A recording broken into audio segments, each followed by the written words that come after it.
They tried to silence him. They erased his name. But he rebuilt from nothing. He fought every algorithm. They tried again and failed. Now he's back, stronger.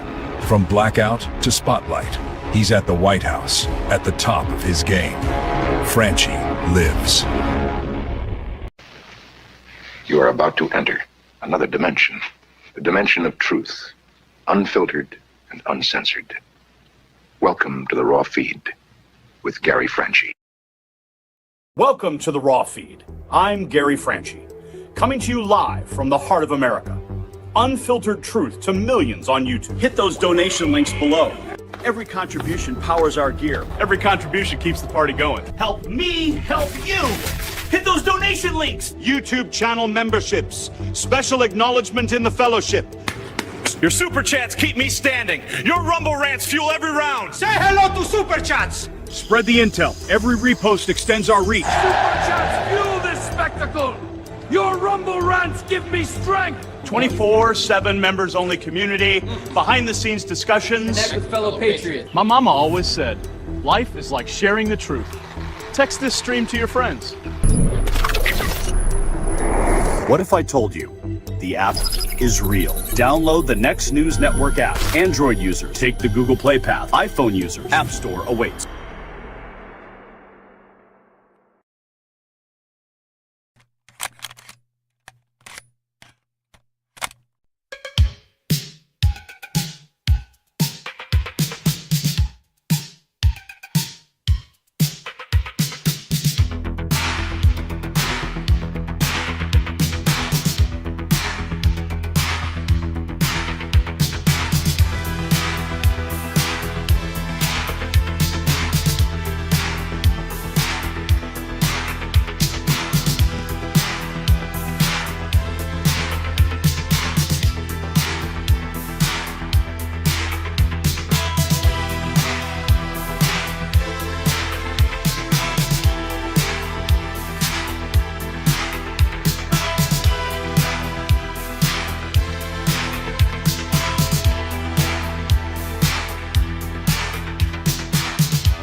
Happy Thursday, Patriots, and the mask is finally coming off, and what we're seeing underneath should terrify every freedom-loving American.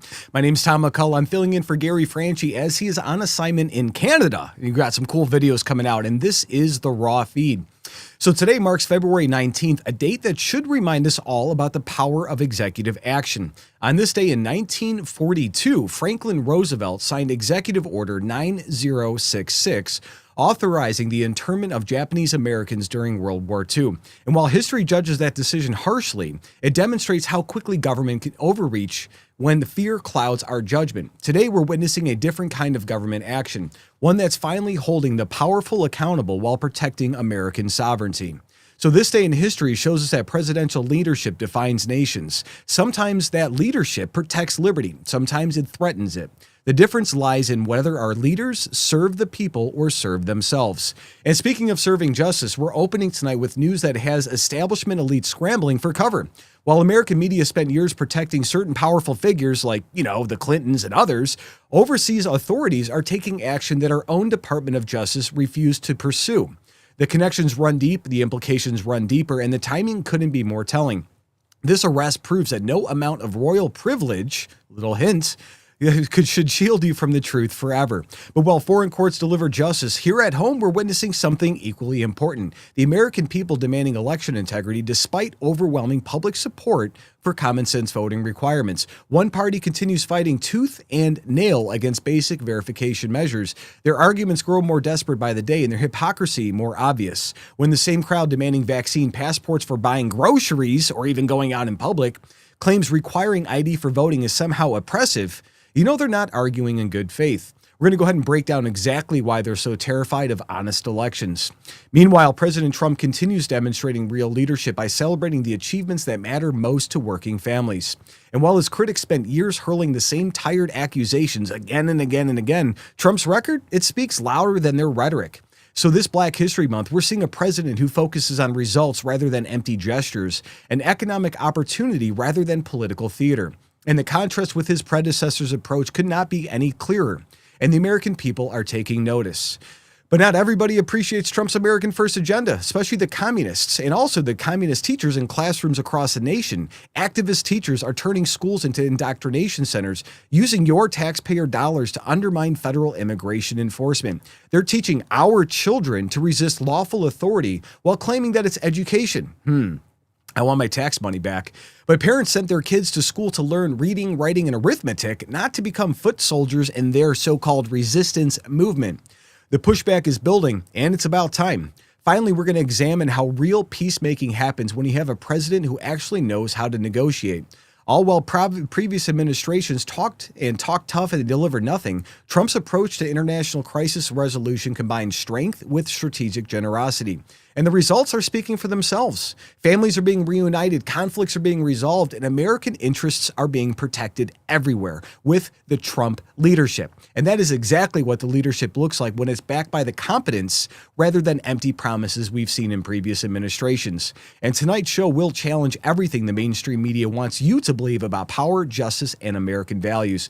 From royal arrest warrants to classroom activism, from election integrity, international diplomacy, we're connecting dots that other networks refuse to acknowledge. And the establishment media will not tell you these stories honestly because they can't afford to admit they were wrong about literally everything forever. They've built their credibility on protecting the powerful while attacking the outsider who threatened their little comfortable arrangement that they had going on. And now that their narratives are crumbling, they're doubling down on desperation. But you know what? We're not here to protect anybody's feelings or preserve anybody's reputation. If they're in the Epstein files and they're guilty, arrest them. We want that to happen, but we're here to deliver the raw, unfiltered truth about what's really happening in America and around the world. And tonight, that truth does include some uncomfortable revelations for people who thought their connections made them untouchable. And the Raw Feed starts now because somebody has to tell you what's really going on. Let's get into the chats and say hi to everybody. All right, we've got James saying, happy to see you, Tom. And then we got everybody's jumping in today. I'm going to go back to the top. Give me a second here. I appreciate you guys sticking with us all week and me making some mistakes while I'm learning the new system. I do appreciate that. We got David Wallenberg in. Bill's Rules is in. We got Space Jam 4 in here saying, Gary, we need a song. Anyways, Tracy Hicks is in. We've got Karen Finlay. We've got, looks like everybody. We've got Pothead Kenny, Miss Pothead Kenny. We got 520 Sweeper, my best friend, my fishing buddy, my friend Mike. He is in here watching today. And you know what? The ramps just opened up at Powerton Lake, and I think we're going to go do some catfishing this week, maybe next weekend. We got everybody in today, guys. I appreciate you sticking with all of us. We got Cindy saying, hi, Tom.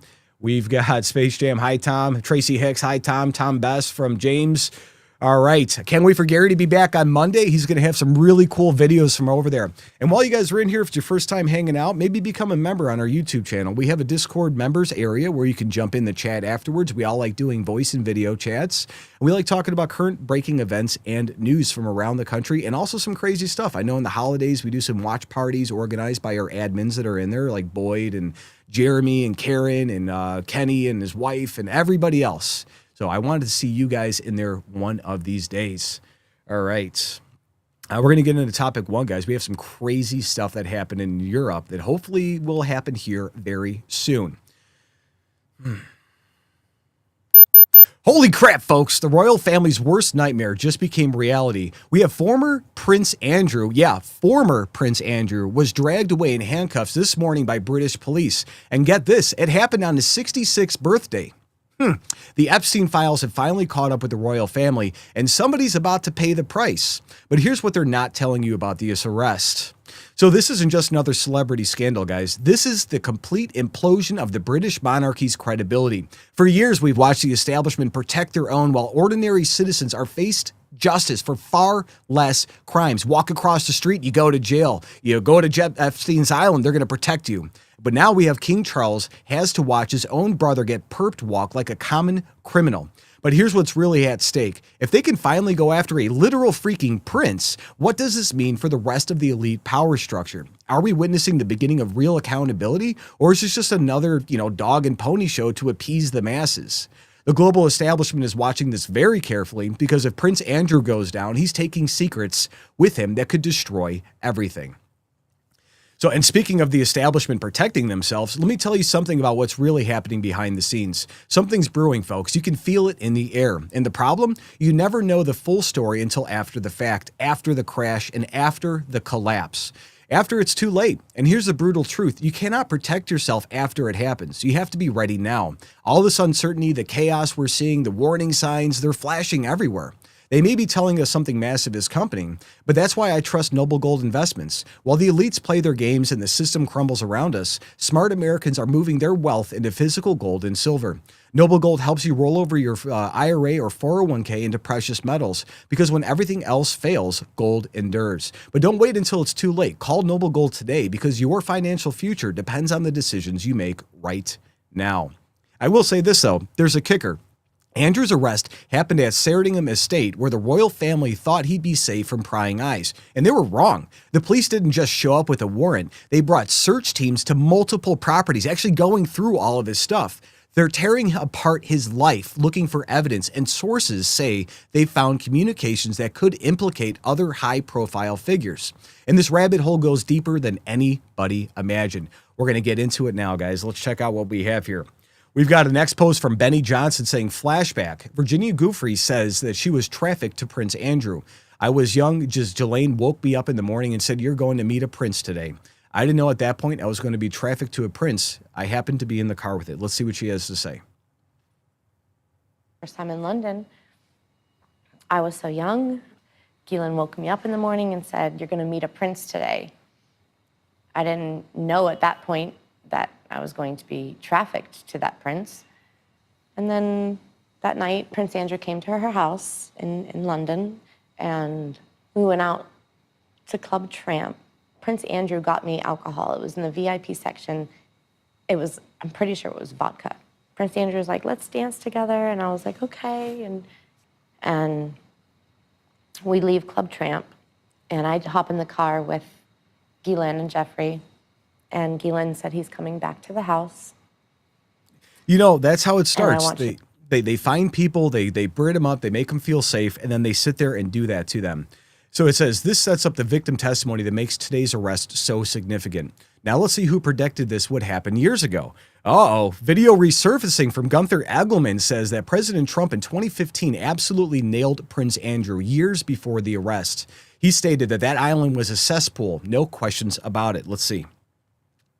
You raised the question of Jeffrey Epstein in your remarks about in the Q&A. Well, I think he's got a problem. What do you think the problem will be? I don't know, but that island was really a cesspool. There's no question about it. Just ask Prince Andrew. He'll tell you about it. You know, Trump's been sitting here playing 5D chess on the Democrats. He's like, I don't know anything about it. He just went backwards completely. For years, he's been on the Epstein kick, telling everybody the secrets that were going on. He was even one of the FBI's whistleblowers on this. And when things happened, they arrested Jeffrey Epstein the first time. Trump had talked to the Palm Beach Police Department, thanking them for what they did. And he went out and told the Democrats, I don't know anything about it, then made the Democrats demand that these files be released because they thought Trump was in them. He outsmarted these guys, and now their entire structure around them is collapsing. So we've got Trump's 2015 comments prove this wasn't a surprise to those paying attention. And today, that prediction became reality. From Gunther Engelman again, UK's former Prince Andrew has been arrested over links to Jeffrey Epstein. The UK arrested somebody before we did, which is absolutely true. We got a big old mug of Prince Andrew. Look at those eyes there. He just looks like a crazy guy.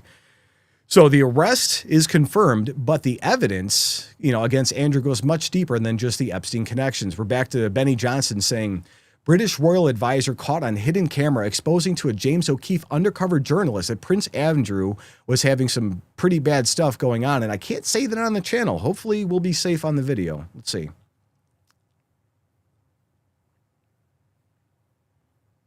Prince Andrew, he was in the Navy. He was 250 days at sea. He never saw it again.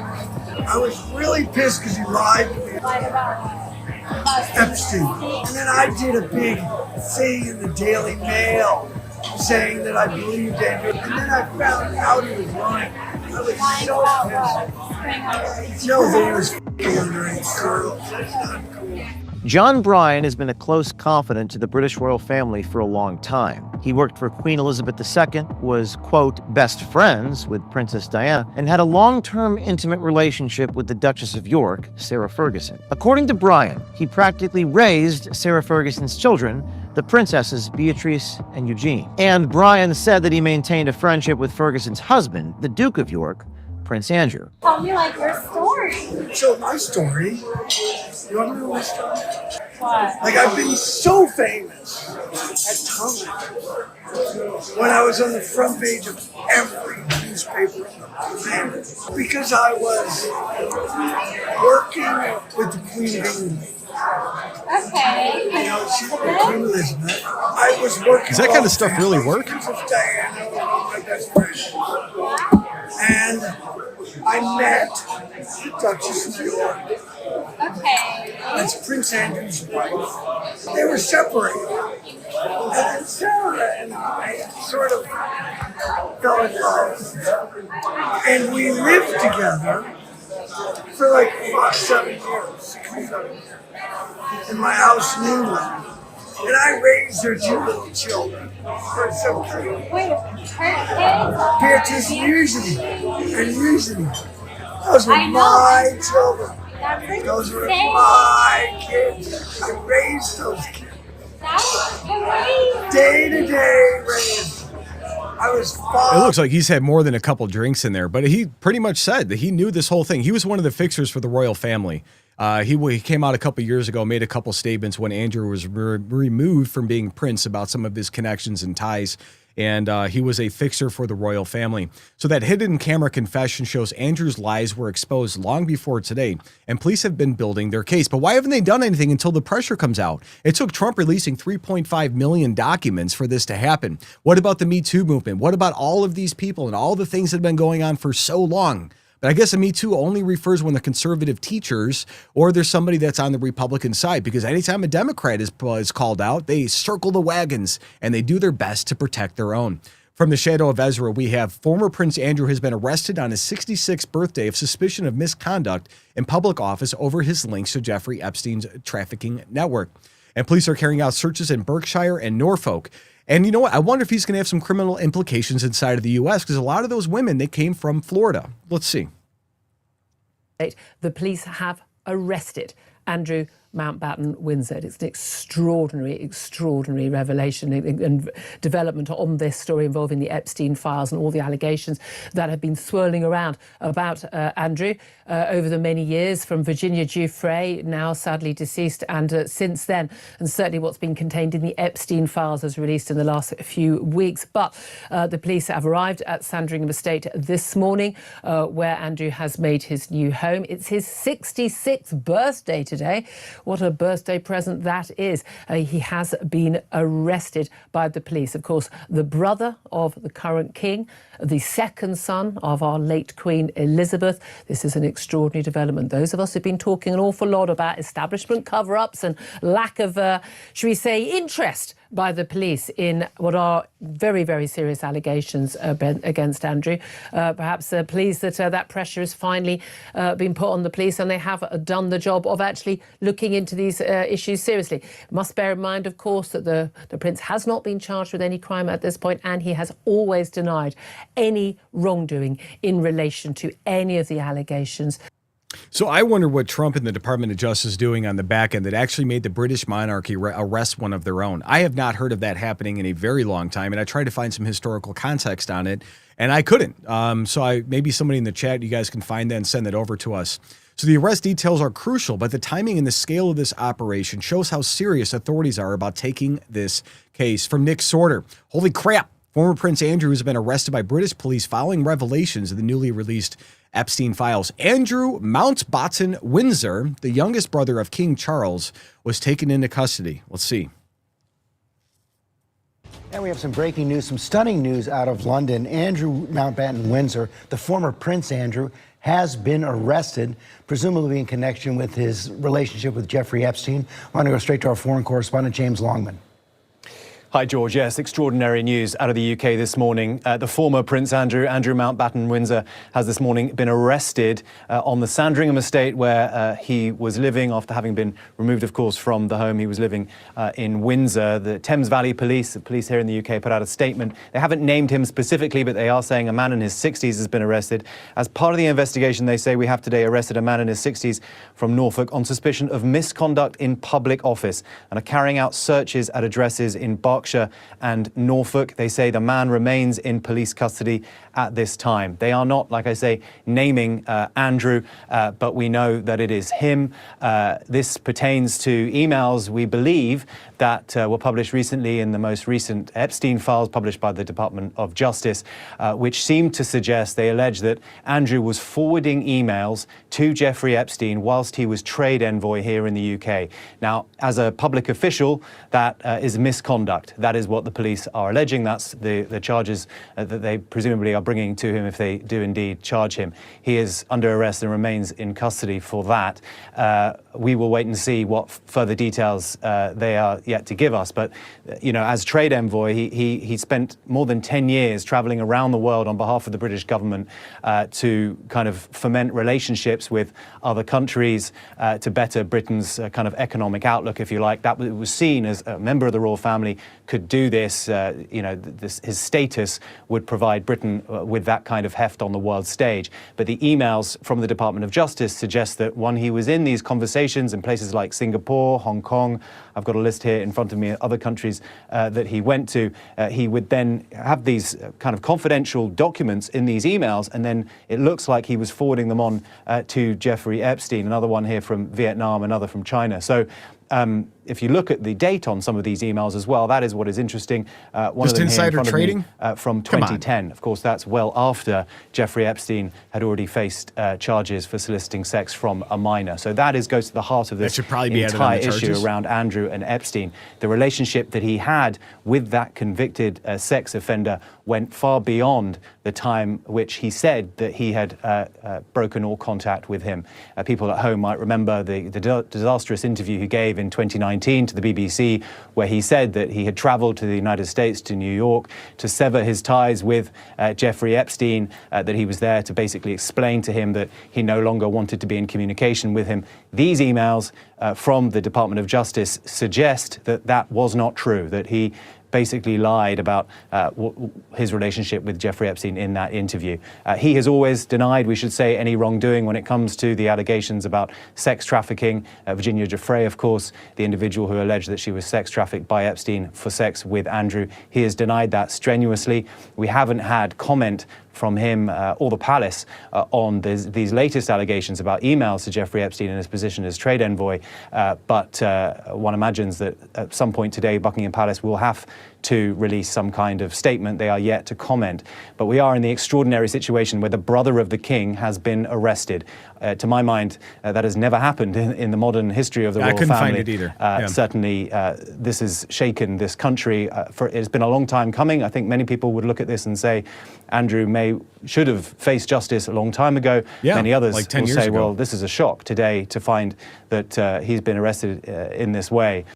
You know, it's like, again, the whole thing. If he was one of the immigrants that they let into the country that they're not allowed to talk about over there, probably never would have made the news. England is a cesspool right now. There's people getting killed in the streets and all these things. And if you say anything against the monarchy or anything against the immigrants in that country, you go to jail.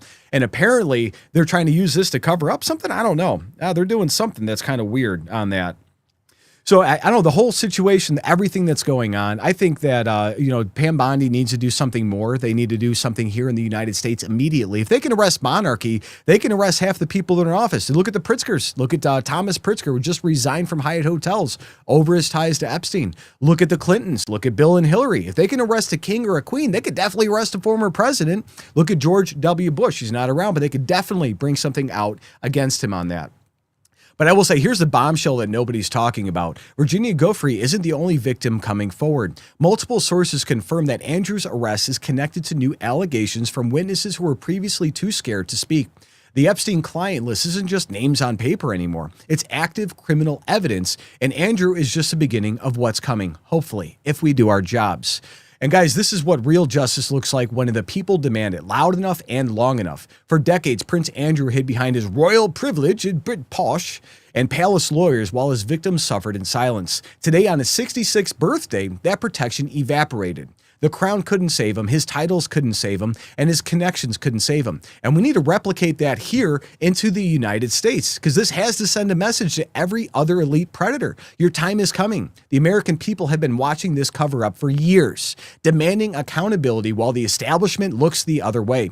Now we're seeing what happens when enough pressure builds up, even royalty is not untouchable. So do you think this arrest will finally lead to real justice for Epstein's victims? I want to hear your thoughts in the comments.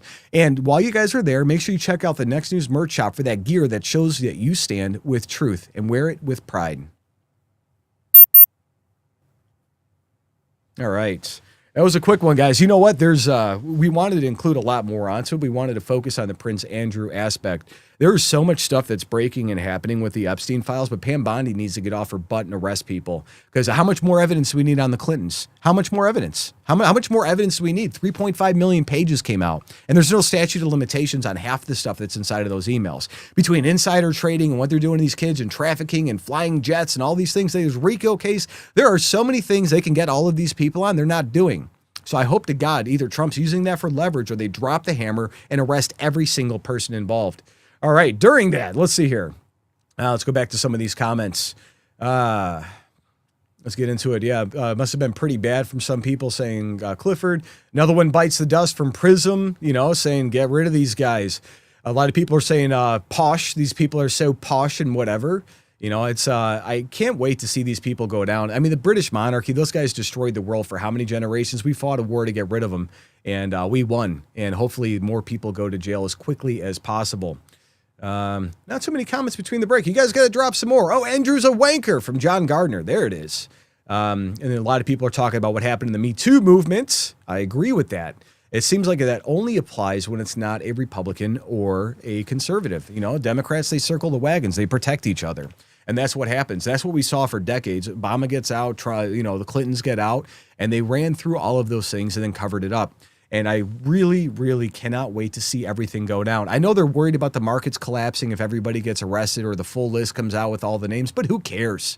If the system needs to collapse in order to fix itself, let's do it. I say let's do it. All right, bro, I got topic 2 ready and loaded up.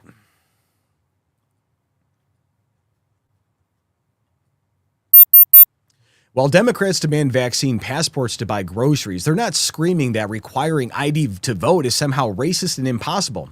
Elon Musk just connected the dots in a way that should terrify every establishment politician.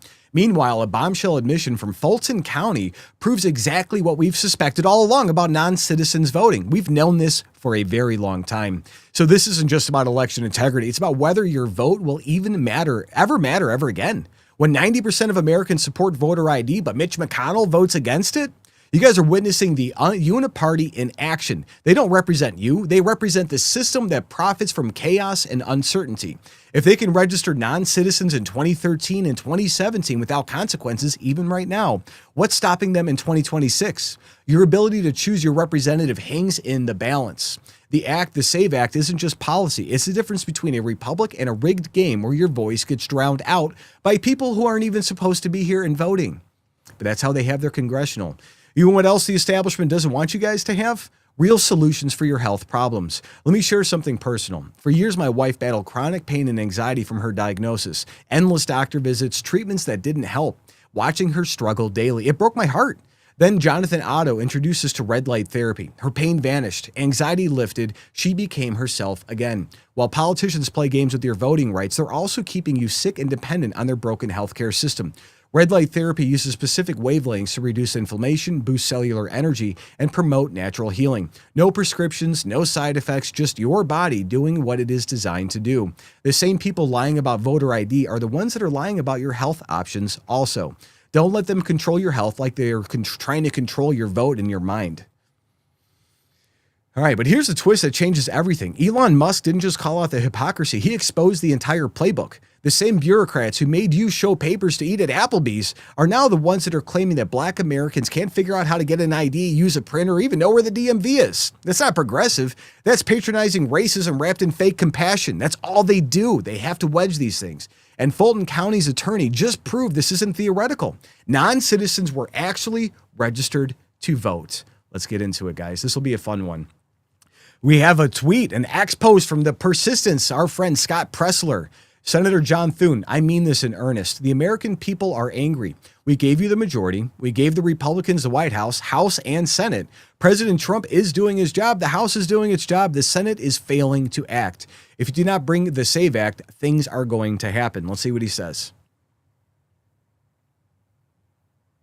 It's basically saying pass the Save America Act or bust. Otherwise, the Republican voters are not going to come out this November. Scott's a good friend of mine, and he's doing incredible things out there, and he's absolutely right. This is one of the things that he's been advocating for a very long time, along with most conservatives. And 86% of the people agree. Voter ID is common sense. You have to have your ID to go on an airplane. You have to have an ID in order to get alcohol. You have to have an ID to do a lot of things, drive a car, move around. You know, when you check your kids out of school, you got to have an ID for that. And to say that women don't know how to change their last names after getting married or how to prove that, oh, it's insane. These people, they want to sit here and create fake narratives to try to control you. They have to have their wedge issues. But again, in order to have these IDs to vote, they have to have the illegal immigrants around there. You go to Illinois, you go to California, you get a driver's ID, and guess what? You're registered to vote automatically. Minneapolis doesn't care. You do sign an affidavit swearing and affirming that you're a citizen, but they don't double check. They don't do any of that stuff. So Pressler's calling out the Senate leadership, but he's not alone. Other GOP voices are amplifying this exact message about Republican inaction. We have an X post from Eric Daughtry saying, boom, Scott Pressler nails it. I have a bone to pick. We gave the Republicans everything on a golden plate. Let's see. A bone to pick. And I was just in D.C. yesterday outside of John Thune's office, Senator John Thune. Listen, we just gave Republicans everything on a golden platter. Yes. We gave them the House. We gave them the Senate. We gave them the White House. We won everything for the Republican Party. Okay, I love that we are securing the border. Mm-hmm. I love that illegal immigration is at its lowest point in modern history. I love that we are deporting criminal illegal aliens. I love that President Trump is trying to get peace in the Middle East and trying to stop the Ukrainian-Russian conflict, and he's bringing down gas prices, etc. I think Americans want more deportations, so I'm glad that Kristi Noem is going to be hiring more ICE agents, and they're ramping that up. I think that's one thing the American people want more of. They want more of economic relief, which I think President Trump is working on via, I think deportation is important. But where's the SAVE Act? Where is election security? Where is election integrity? And quite frankly, this is their opportunity. Are they going to blow it like we did with Paul Ryan in 2016, where I'll remind the viewer, I'm going to say we have control of the House, the Senate. We have the tie-breaking vote if needed with J.D. Vance. We've got Donald Trump in office. We've got the MAGA movement going crazy and strong right now. And these guys are refusing to pass it, refusing to knock out the filibuster. Republicans always do this when we have control. We say we want to be the fair party. We don't want to use our party majority to just ram things through. That age is done. The Democrats do not care when they do that to us. They never hold back. They never stop. Look at Illinois. Look at all the other states where they have a super majority. They run up taxes as high as they can. They force through as many insane policies that they can because they know they have control. They know this. Don't let the Democrats do it. We need this one thing. And even Democrats are going to benefit from this. It's not just the Republican Party that's going to benefit. We're going to know that the elections are secure. Both parties will know that. That's why it's a common sense. That's why 86% of Americans agree on this one topic, that voter ID makes sense. Let's get back to Scott. House, we had the White House, and we had the Senate. And what happened in 2018? Democrats won. AOC was elected. Rashida Tlaib was elected. Ilhan Omar was elected. The Squad was elected.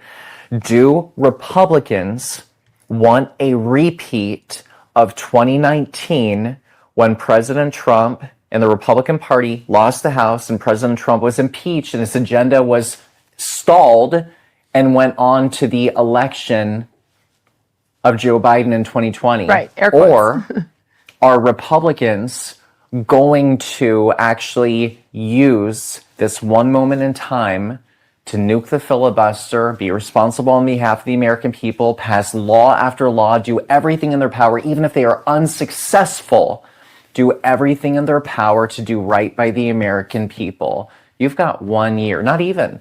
The election is Tuesday, November 3rd, 2026. So, I haven't heard much about it. I haven't heard enough of it. You know, it's insane that we have to sit here and advocate for them to do this. We elected the senators and our representatives to execute the will of the people, not the will of their lobbyists, their constituents, their donor base, or any of those things. We don't care about you getting money. We don't. We care about you executing on good faith the will of the people. And the will of the people, 86% majority, even to the Democrats in office, 86% nod approval from the nodding in approval from American citizens saying that we want this to happen. It is your job as a republic, as our representative leaders, to do this. Get it done, or you will be primaried, and we'll put people in that will do it.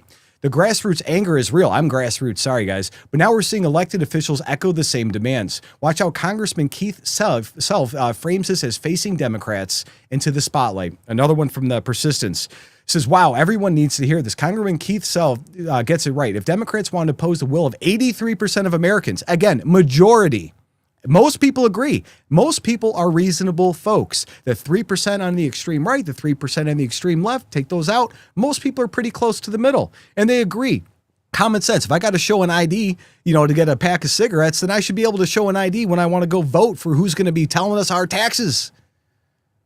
It is the duty of those who want to filibuster a bill to speak. That's the way the filibuster is supposed to work. Senators who wish to stall or filibuster legislation must show up on the floor of the Senate, stand up, and speak as long as they can in opposition to the bill. But that's not the way it works today. The situation we find ourselves in today is more like the zombie filibuster, one that prevents legislation from coming to the Senate floor. Senators reap the benefits of a filibuster without putting in the work. The modern-day silent filibuster that the Senate uses is truly despicable. It allows legislation to die without debate, without explanation, and without accountability. This was never how the Senate was designed to function. If Democrats want to oppose the will of 83% of Americans who support the Save America Act, they should be required to do so openly, on the Senate floor, and in real time. The House has done its job 3 times now. It's time for the senators to finally do theirs. That's the whole thing on the filibuster. They used to have to stand there at the podium and read or speak and actually stay awake. And there's people that used to read cookbooks and all these other things, all these cool theatrics that they used to do back in the day. And if they wanted to filibuster something and run the timeout so the vote couldn't come up to the Senate. Now, instead of that, these guys will go up there, they push a button, they say, I'm filibustering this. They're not required to stand there and do their diligence. The Senate was always a place for disclosure and debate. And they took the debate out of the Senate. That's the point of being a House of Representatives or in the Senate. You are there to debate these ideas that make our nation great, not to be silent, not to go on social media and put these little clips out and stuff and say, I'm filibustering this because I want to. And you know the longest filibuster in United States history was? It was when the Democrats wanted to get rid of segregation. Democrats filibustered for how many days, how much time? Put us in the comments. Fact check that. Google it. If you're on the other side of the aisle, Google and see that that's true. So we have Self wants Democrats and on record opposing this, and that's exactly what we're seeing happen. The White House is already making contradictory statements about ID requirements. Let's see what Caroline Leavitt has to say. Clowns like Chuck Schumer think you would have to show photo ID to attend the Democrat National Convention, but not to vote. Democrats in Congress should be asked every single day by reporters why they oppose common sense voter ID requirements that 90% of Americans support. From Democrats demand ID to get into their convention, but not to vote for president. Hypocrisy. These are the same people who don't want you to have a gun. These are the same people who don't want you to exercise your Second Amendment rights. Yet they all have armed security. What's good for me, but not for thee, is the rule of the land with these people. We're going to scroll down a little bit. So the White House is getting defensive, maybe, because they know polling is devastating. So let's see what they have to say. We know the polling is on our side on this issue. I think the framing's a little bit off on that. From Rapid Response 47, it says the Save America Act is a common sense piece of legislation that has now passed the House of Representatives to ensure that voter ID is a requirement in the United States of America. Most developed nations have voter ID. Even the countries that say we're draconian and we're doing all this stuff, they have voter ID too. Iraq has voter ID. And they're not even, let's watch. Well, as the president said in that Truth Social post, he's discussing and exploring legal options for a potential executive order with respect to voter ID. But this is something he's made very clear he wants Congress to get done. The Save America Act is a common sense piece of legislation that has now passed the House of Representatives to ensure that voter ID is a requirement in the United States of America. This is a common sense policy that nearly 90% of the country agrees with. You need an ID to go and purchase alcohol. You need an ID to go to the library and check out a book. And so the president thinks you should have an ID to vote in our nation's elections. And I know the vast majority of Americans agree with him on that. And he wants Congress to move quickly to get it done. So the voter ID thing, in my opinion, is probably a double-edged sword, because once you go through the voter rolls of all the states, and the Department of Justice will have to do that, once you go through that, you're going to see the names associated with driver's license who are non-citizens. And then that will give them home address and physically last updated addresses on the driver's license. When the government goes through that and they start taking away, 30 million people, 20 million people out of this country, the Democrats are going to lose 20, 30 congressional seats all over the country. And that means the 276 to wins now in the 240s. And the Democrats will not have a Democrat presidential person win for the next 30 years. That's when the time when their population will come back on par with the Republican population inside of those voting centers. This is the hill they have to die on.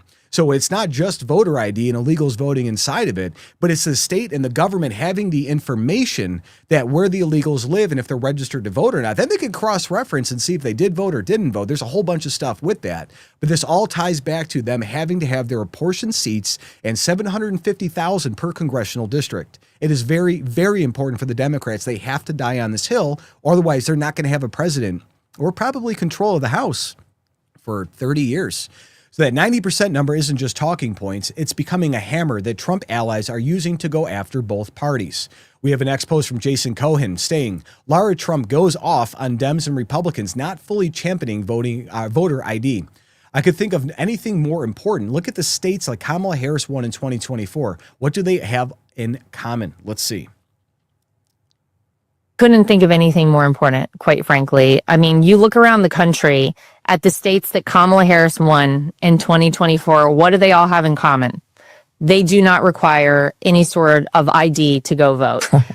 If we don't know that we can trust our elections, then we really can't call ourselves the United States of America. If there's any room for any funny business, then people are never going to trust the process of voting. And that is foundational to who we are as Americans. And so, yeah, I think it is crazy that anyone would not be fully championing this. And you do have to ask yourself, from the perspective of the Democrats, why is it that if 71% of their voters believe that you should have to have an ID to go vote, to prove you are who you say you are, that you are of legal age and status to vote, and you can go vote in our elections. You're a legal United States citizen. The only thing I can think of is that you have nefarious intent. And I think everybody at this point, Miranda, knows that. And it's completely ridiculous. And so for anyone out there on either side of the aisle who is not pushing hard to make our elections more transparent, to make it so that every American feels secure when they go vote, it is a shameful thing. It has nothing to do with race. It is absolutely racist to say that it has something to do with race. We all know that. You know, you have to have an ID to get on an airplane, to go do just about anything in this country. You should have an ID to go do your civic duty of voting in our elections. It's ridiculous that anyone would be pushing the other way. And that's the whole thing, what it boils down to.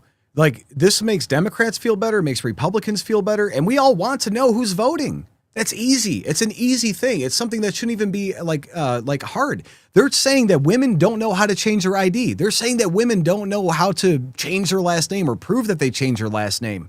And they have to show a birth certificate. Like they're trying to imply that women are not intelligent. They're also trying to imply the African-American population doesn't know how to use a printer or a computer or know where the local DMV is. There's plenty of videos out there that show that talking point is absolutely bonkers. And these people are all tweaked in the head to even try to imply that these things are happening. It's insane. But Lara Trump is taking this beyond just Democrats. She's calling out Republicans too. And she's got receipts about which states require ID. From RNC Research, Democrat Rep. Jared McCorwitz called out for lying about common sense voter ID that the overwhelming majority of Americans support. Let's see. Having an ID to vote would be in step with the law. So are you going to vote for the law?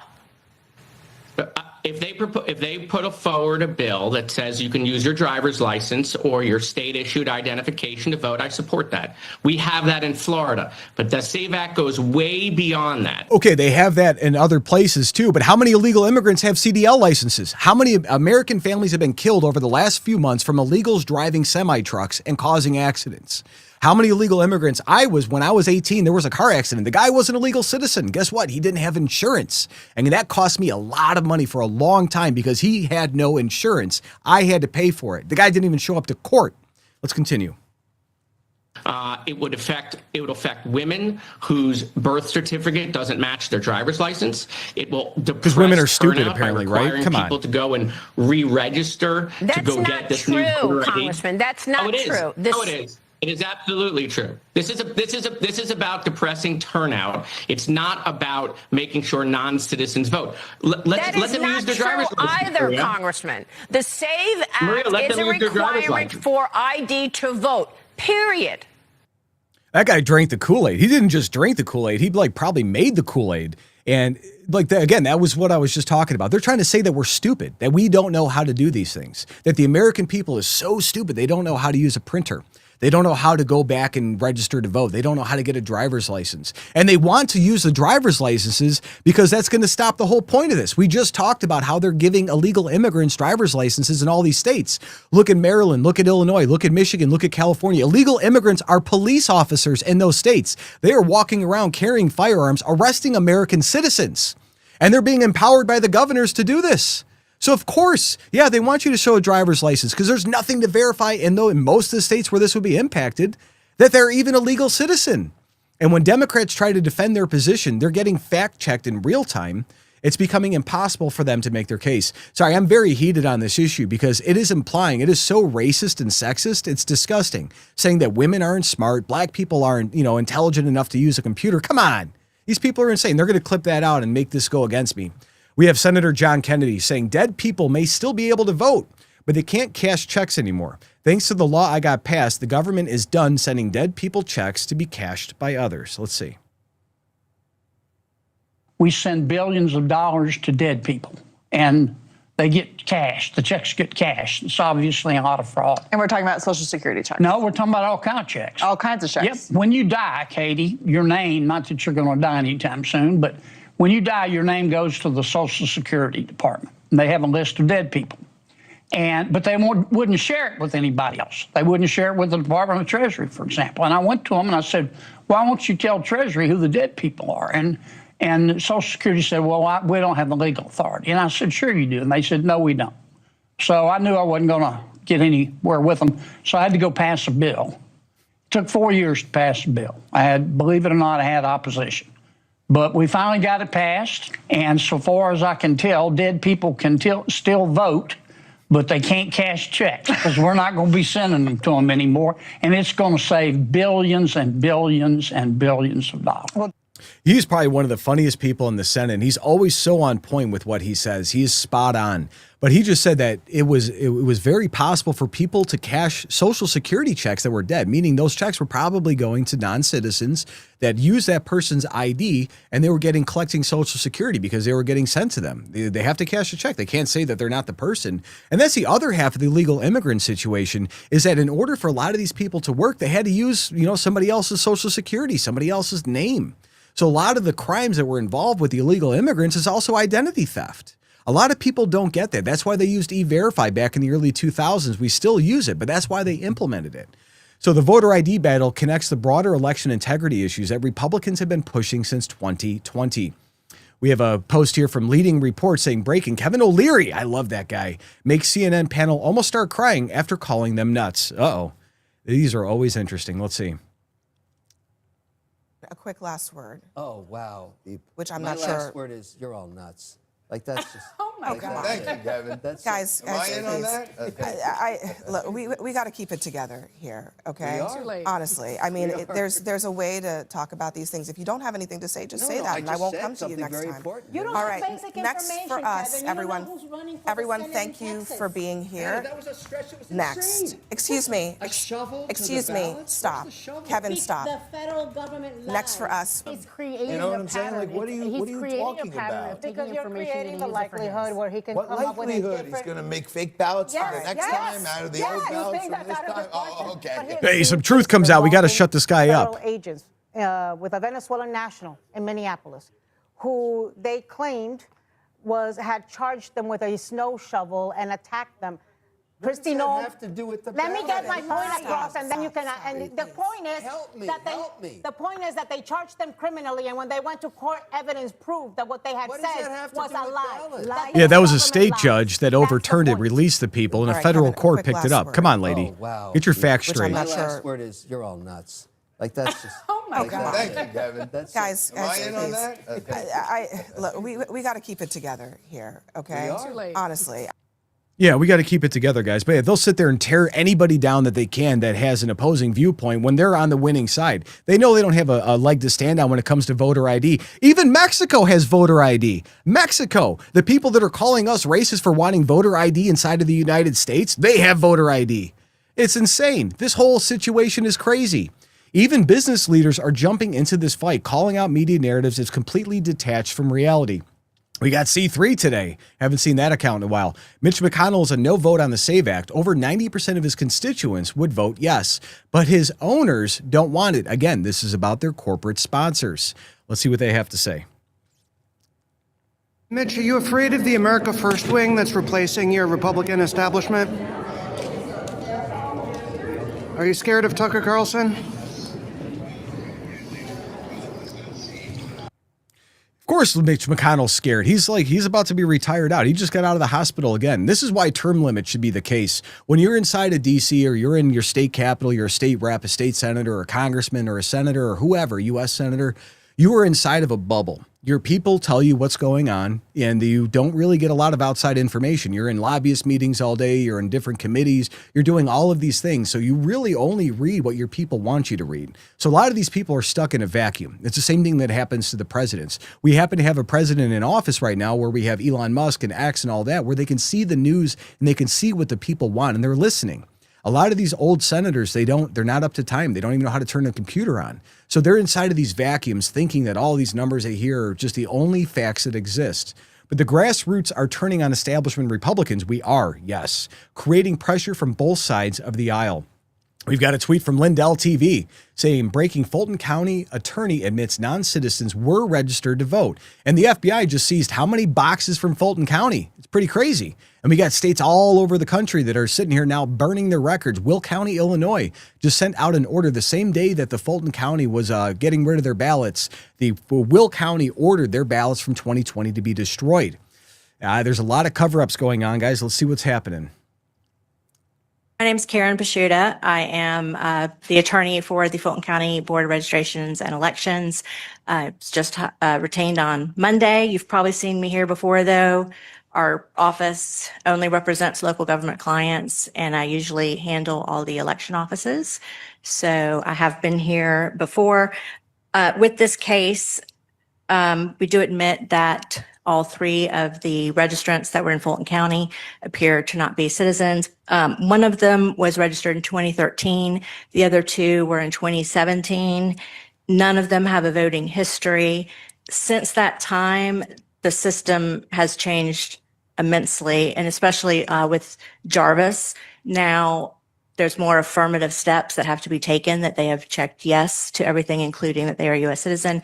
And also you upload basically the proof of their citizenship. So since then, not only has the state enhanced its procedures and the procedure with Jarvis, also the standard operating procedures are newer than they were in 2013 and 2017.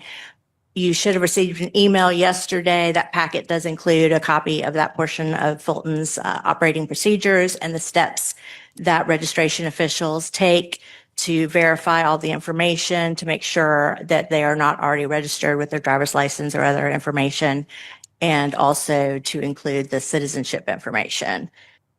And I think she talked a little bit on some of the technology that has to go into place. I mean, there's counties all across this country that are working off of Windows 98, servers. And so for them to go back and update and have all these things and cross-reference it and how they send the data from the county back over to the state Secretary of State's office, and then the communication back and forth is laid out in law in most states, but most states are out of compliance and most counties are out of compliance on it. This is like a second or third or maybe the 50th thing they ever think about. They care more about getting in the Dominion voting machines than they do actually doing their jobs.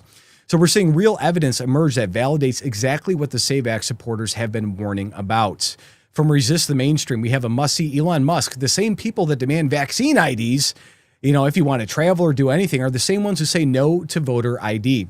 You guys remember during COVID? Like, man, you had to have your card to go on an airplane. You had to go out there, and if you wanted to go shopping, you had to have something here, and you had to show people there. It's incredibly bad what they did. And they're trying to have us all forget about it. Nobody wants to talk about this anymore. But they did this to us, and that was okay back then. But now when they could potentially lose congressional seats and not have a president for 40 years that's a Democrat, they're flipping the tables, and they're standing firm on, integrity and trusting people. Let's see.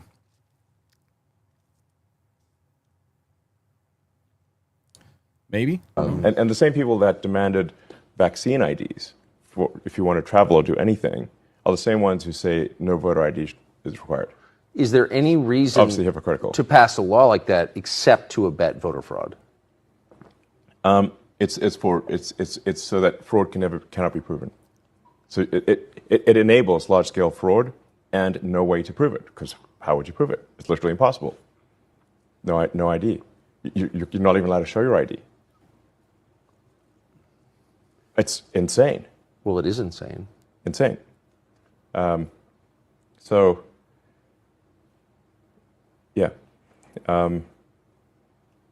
purpose of no voter ID is obviously to conduct fraud in elections.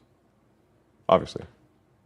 There can be no other explanation. I mean, they come up with some nice-sounding thing. People don't have IDs. Could you live in this country without an ID? Yeah, I mean, their common rebuttal is like it's racist to require ID, and which is insane. I think it's actually racist and patronizing to say that people can't figure out how to get ID. Obviously. But how could you live here without an ID? I don't think it's even possible. Can't. Yeah. You can't do anything. Yeah.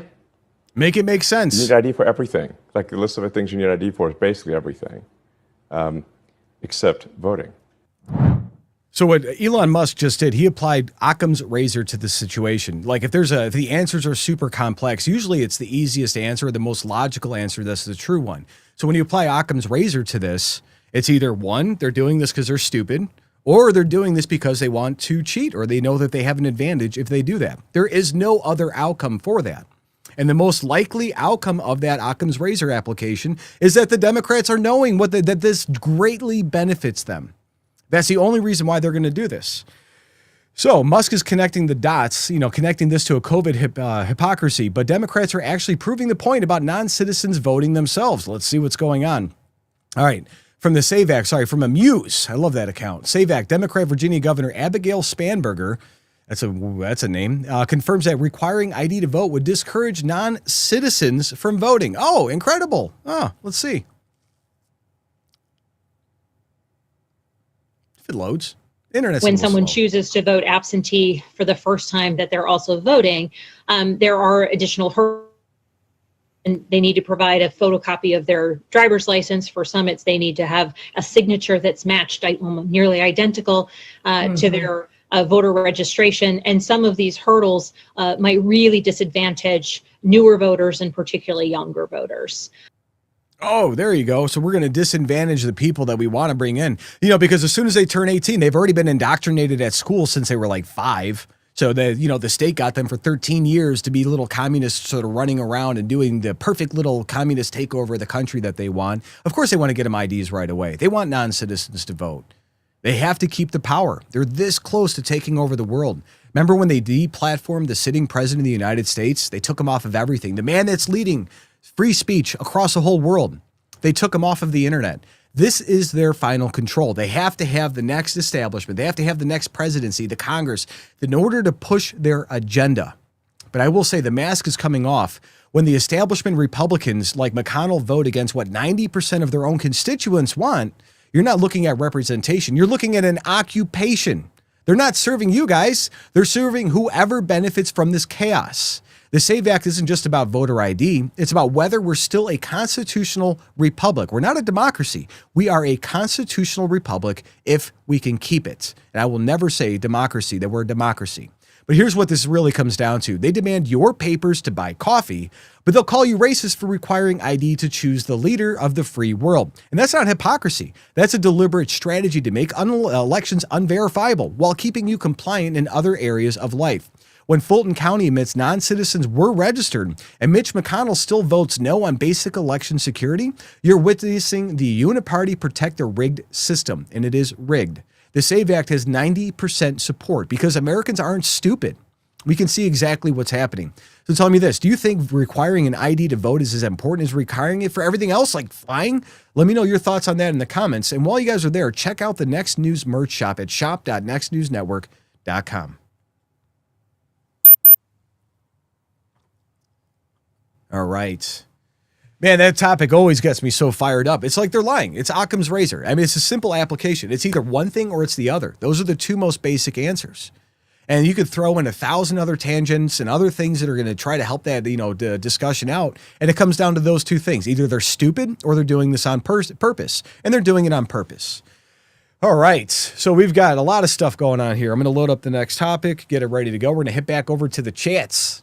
All right, I saw somebody say that Mexico has voter ID. All right, so they say Clifford Johnson agreed. That's right, Tom, 100%. This is all about their congressional votes. That's it. That's what this breaks down to. And if the federal government has access to the state driver's licenses, which they should have it, or the state voter files, they can pair it off and see how many illegals have been voting. It's probably not a small amount. It's not over a few percent, but in some elections, it comes down to a couple votes. Some mayor races come down to 3, 4, 5, 10 votes. The president of the United States was figured out by what, 30 or a couple hundred votes? That's the whole hanging Chad thing. Yeah, so even if it's small and rare, as CNN likes to say, it still matters, especially on county boards and school districts where most of your stuff comes from. So somebody said, "How dare you!" exclamation mark. So Elon Musk joining MAGA was way too cool, but way to go, Mr. Musk. It was. I don't think Trump would be president if Elon Musk didn't buy X when he did. And I think he saved free speech. And you have a lot of countries overseas that are trying to ban X right now because you look at the British monarchy. If you say anything about the immigrants that are in their country that are, pillaging and destroying people, you go to jail. The immigrant doesn't go to jail. If your daughter gets assaulted by a group of men in Europe. If you say anything about it, you're going to jail for years. And the men, they get a slap on the wrist and let out after a few weeks. So tell me how that makes sense. But that's also what they're doing in the United States as well. Look at all of the states that are letting illegals out of prison because they don't want to give them to Trump. That's what they're doing. These people care nothing about us. They only care about retaining power. Anyways, I'm sorry, I go off on rants, guys. This whole thing is just insane. Our founding fathers would be losing their minds. All right, so somebody said I look like Gary. I am not Gary's brother from James Sorry. No, I'm a friend of Gary's. I'm here helping out. I'm a White House correspondent, filling in for him. He will be back on Monday. Why are we watching Gary look alike? I feel bad if Gary looked like me. You know, it'd be kind of ugly. So anyways, from Jose says, Trump and all the Trump administration, may Lord Jesus guide you all today and always. That is the prayers that we say at night also, because they really are saving America. Can you imagine what would have happened if Kamala Harris was president right now? We'd have a socialist takeover. Facebook would be delisting anything that's conservative. They would finish the purge of the YouTubes and the X accounts and all of these other things. We would not have the freedoms we have. All right. Well, he said I'm not ugly. I appreciate that. Thanks. I never thought I'd see such insanity when people would fight and kill for crime, literally for crime. And we have Cindy Gunn saying that. Yes, Cindy. And if you go into the sassy ICE agent, if you guys are on X, look up the sassy ICE agent. He's sitting here saying, obviously you don't care about your looks. And she's going into saying, he's like, oh, we're here to arrest a predator. She's like, I don't care about that. He's like, well, clearly you just said it yourself. And the other guy's like blowing his mind that she said she doesn't care what they're there for because, you know, ICE is a fascist, Nazi, whatever thing that they're trying to say. All right. You guys should like this one. It's interesting. It's got a really good, Caroline quote in there. She was very, very fun. Let's see. While Democrats screamed racist for years, Trump just celebrated Black History Month by highlighting something they can't argue with: cold, hard economic results. The same politicians who called him every single name in the book are now watching him deliver wins for Black families. And what they're saying behind closed doors will shock you. So this isn't just about political theater, it's about your family's future. When Trump focuses on economic achievements during Black History Month, he's sending a message that results matter more than rhetoric. For Black families, this means celebrating real progress, record low unemployment, business opportunities, and school choice victories. And for Democrats, this is their worst nightmare: a Republican president actually delivering on the promises they've made for decades. Politically, this exposes the left's strategy of division, while Trump focuses on unity through achievement. And the contrast, it couldn't be any clearer. So speaking of delivering results, there's breaking news most people completely missed. So breaking news is breaking quietly, and most people missed it. While headlines focused elsewhere, the Trump administration just released a document that could fundamentally reshape the U.S. mining sector. This is real, and it's unfolding right now under Executive Order 14241. And this goes far beyond typical policy changes. We're talking about domestic mineral independence, reducing reliance on hostile nations, and creating American jobs. And smart investors already positioning themselves. And Vizsla Copper is at the center of this transformation. Their Nevada Copper project sits perfectly aligned with Trump's America First mining initiative. And while others are debating politics, Vizsla is extracting the metals that power our economy. And the timing is not coincidental, it's strategic.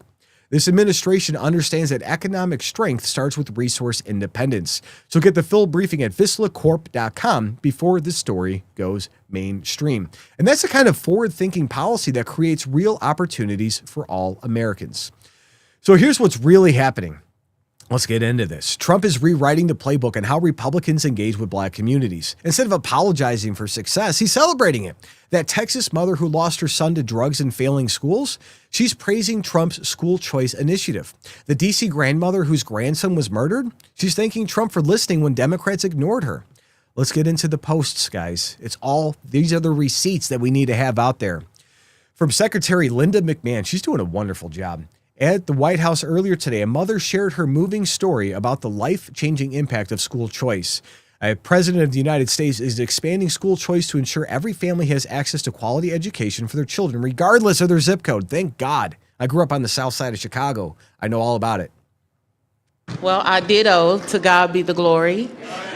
And we're grateful for our president. He's doing some tremendous work. And I want to remind those that don't know that this was prophesied. So you weren't supposed to have the second term when it came about. This is your season. And God said that it was going to be rough the first 2 years and that things were going to happen. But then the last 2 years are going to be great. Well, I hope and so. yes, you're going to do some tremendous things. And so for that, we thank you. On behalf of all the mothers all around the world, I'm from Texas. I live in a zip code that I didn't have an opportunity to have a choice to go to school. And so when I raised my children, I wanted a better opportunity for them. And I'm so grateful to ACE scholarships and all the doors that the president is opening for education. My son was in a school that he didn't have any voice, and he found drugs in school, and he died. And so I'm here today to just show my appreciation for all the moms around the world. We have a choice now. This choice is so important to mothers. I have a child that, because I had a choice, she's in private school. She's thriving. She's thriving. She's going to be an anesthesiology nurse, and she's doing great. And ACE scholarships was a big part of that. Changing education changes everything. Thank you, sweetheart. Changing education changes everything. In my zip code, it feels like we were locked in a cage, and being locked in a cage and can't get out.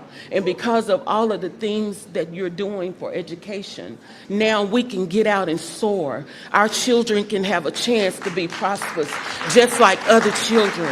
And I thank you for that. This is a great opportunity. So on behalf of all the mothers all around the world, I stand here and I give you your flowers while you can still get them. Thank you. I appreciate you. Give me a hand. Thank you. And this is here. Look how beautiful. What a beautiful thing. Thank you. So I will say, everybody always talks about doing things, right? They always talk, oh, we're going to fix education. We're going to fix this. We're going to fix that. Trump just did it. Linda McMahon, everybody's criticizing Linda and Trump for wanting to get rid of the Department of Education. But guess what? Since it was established in the 70s, our grades have gone down. We went from one of the best educated countries in the entire world to like, what, 30? You know, it's sad. There's third world countries that are better in math than us right now. That's crazy.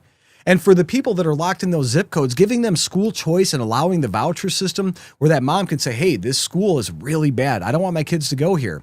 I want to take the apportioned amount of taxes that is going for me for my kid to go to school, $1,200, $1,500, whatever it is, $2,500 that they pay in taxes that are apportioned to her student, and shift that to the school of her choice. And they're letting them do that. It's incredible. So that's how her daughter became an anesthesiologist. That's how all of these things are happening, because Trump said, you know what? We're going to do it. And they did. They didn't back down, folks. They did not back down. So the education opener sets up the broader celebration, but watch how quickly this turns into a defensive posture when Trump's record gets challenged. From Rapid Response 47, we have radical left lunatics and disgusting fake news hacks have been saying this since he became down the golden escalator, because they can't stand the fact he sees people as one thing, Americans. Let's watch. Donald Trump is also very old and a racist and a neo-Nazi. Yeah, you know, the education system clearly failed her too, because she's a communist and she's going to call him a racist and a neo-Nazi. There are people, you know, he was on Oprah's talk show before he ran for president. He was friends with Jesse Jackson. He was friends with the Reverend guy. I forgot his name, the short guy. You know what I'm saying? Al Sharpton, I think it was. He was friends with all these people. They all loved him. Hillary Clinton even endorsed Trump to run for president, saying we need somebody like Trump to be president. And as soon as he flipped that D to an R, they lost their collective minds. And he was a racist and everything bad. And then they fed these to our kids, which is why we see them running out in the streets. We're going to get to that later. It says this defensive response is reacting to press room confrontation that's about to get heated. Let's stay with this, guys, from Rapid Response again. It says, just ask perhaps the dumbest question in the history of the press briefings. I saw this. Like, what they're questioning if Trump was ever called a racist. It's insane. Why? Like, even Caroline's like, you're going to see her just like, are you being serious? Let's see. Today, in his statement about Jesse Jackson, the president said, despite the fact that I'm falsely and consistently called a racist by the scoundrels and lunatics on the radical left, Democrats all, it was always my pleasure to help Jesse along the way. Where or when does the president believe he's been falsely called racist? You're kidding, right? I will pull you plethora of examples. I'm going to get my team in that room to start going through the internet of radical Democrats throughout the year. I want to play her face again real quick. I'm going to go back a couple seconds. Let's see here. Like, do you see just like the look of like, are you serious? Here's Ed, who have accused. Come on, load it. Accuse this president falsely of being a racist. And I'm sure there's many people in this room and on network television across the country who have accused him of the same. In fact, I know that because I've seen it with my own eyes. And the president very much looks forward to having an event later this afternoon at 3 p.m. to celebrate Black History Month and to talk about how his policies are advancing opportunity and prosperity for all Americans through record tax cuts, through the Trump accounts that all Americans can access regardless of race. These are a great thing for the next generation of Americans. The president has also awarded hundreds of millions of dollars in additional funding to strengthen educational outcomes at historically Black colleges and universities across the country. Again, the president is protecting the hard-earned benefits of the 2.4 million Black veterans who honorably served in our nation's armed forces by reducing the backlog of veterans waiting for their VA benefits and for their home loans through the Department of Veterans Affairs. So there is a lot this president has done for all Americans regardless of race, and he has absolutely been falsely called and smeared as a racist, and I'm happy to provide you those receipts, and we gladly will right after this briefing. So the fake news is sitting there in the briefing room with the press secretary of the United States. It's like, when have we ever called Trump a racist? He's never been falsely accused. Come on. That's every 3 seconds. That's every chant on every corner that's been happening since 2016. That's these kids that are in school being taught by the teachers that Trump is a racist, and that's what racism looks like. Trump is lifting people out of poverty. He made historically underutilized business development zones, hub zones, where you can go into a zip code and get extra portions from Congress or from federal funding to help lift up that community, get business loans and put it out there. He has done more for the Black community than most of the presidents for the last 40 years. And these people want to sit here and falsely accuse him of being racist and then try to deny it? Come on. I can't even process how stupid that is. Like, we're going to call it what, racist gate next? And like try to sit here, oh, we never did that. Nobody said that. Come on. We just showed you AOC saying it. It's the talking point every 30 seconds on CNN and MSNBC. And they want us to sit here and believe that that's not true? Come on. But the press secretary's sarcasm here transitions from hostile media questions to Trump's bringing out his strongest defenders with personal testimonies.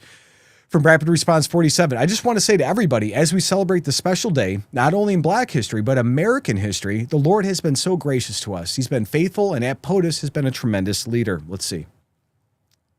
Just very briefly, thank you, Mr. President. We are so grateful for your leadership and for your heart for America. And Dr. Carson, who is a tremendous just leader, servant leader, and been a great mentor to me. And, you know, I never thought that I would see the day where I'm standing between the president and Dr. Ben Carson. That's pretty cool. Yeah. And so I just want to say to everyone that's here, you know, as we celebrate this special day in not only Black history, but American history, this year that we've been here, you know, under President Trump, the Lord has been so gracious to us, and he's been faithful, and the president has been a tremendous leader in his work ethic, his heart for people. And when he says America first, he really does mean America first. Yeah. And so, and to be able to stand on the shoulders of Dr. Ben Carson and for the president to trust Dr. Carson at his word is truly humbling for me. And so to stand now as the servant leader and the secretary of HUD, I'm grateful to the Lord. I'm grateful to the president and Dr. Carson. And I promise you, we will continue to do good work and to make not just housing affordable and everybody achieve the American dream, but really to bring transformation. And so that those that are in our country who depend on subsidies and this, that, and the other will get off of that and live a life of self-sustainability. So God bless y'all. You know, the Trump administration, the first one, he put in Dr. Ben Carson, who's probably one of the smartest neurosurgeons, smartest people around. He took his presidential opponent in the primary and stuck him in the housing and urban development because Dr. Ben Carson knew where all the bodies were. He knew what actually had to happen to revamp that entire program that we had, the housing and urban development sector.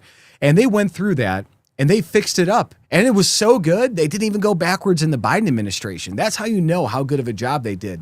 And they came back in, they saw where they were short, put Ben Carson back in, there's undersecretary, and they've really just knocked it out of the park.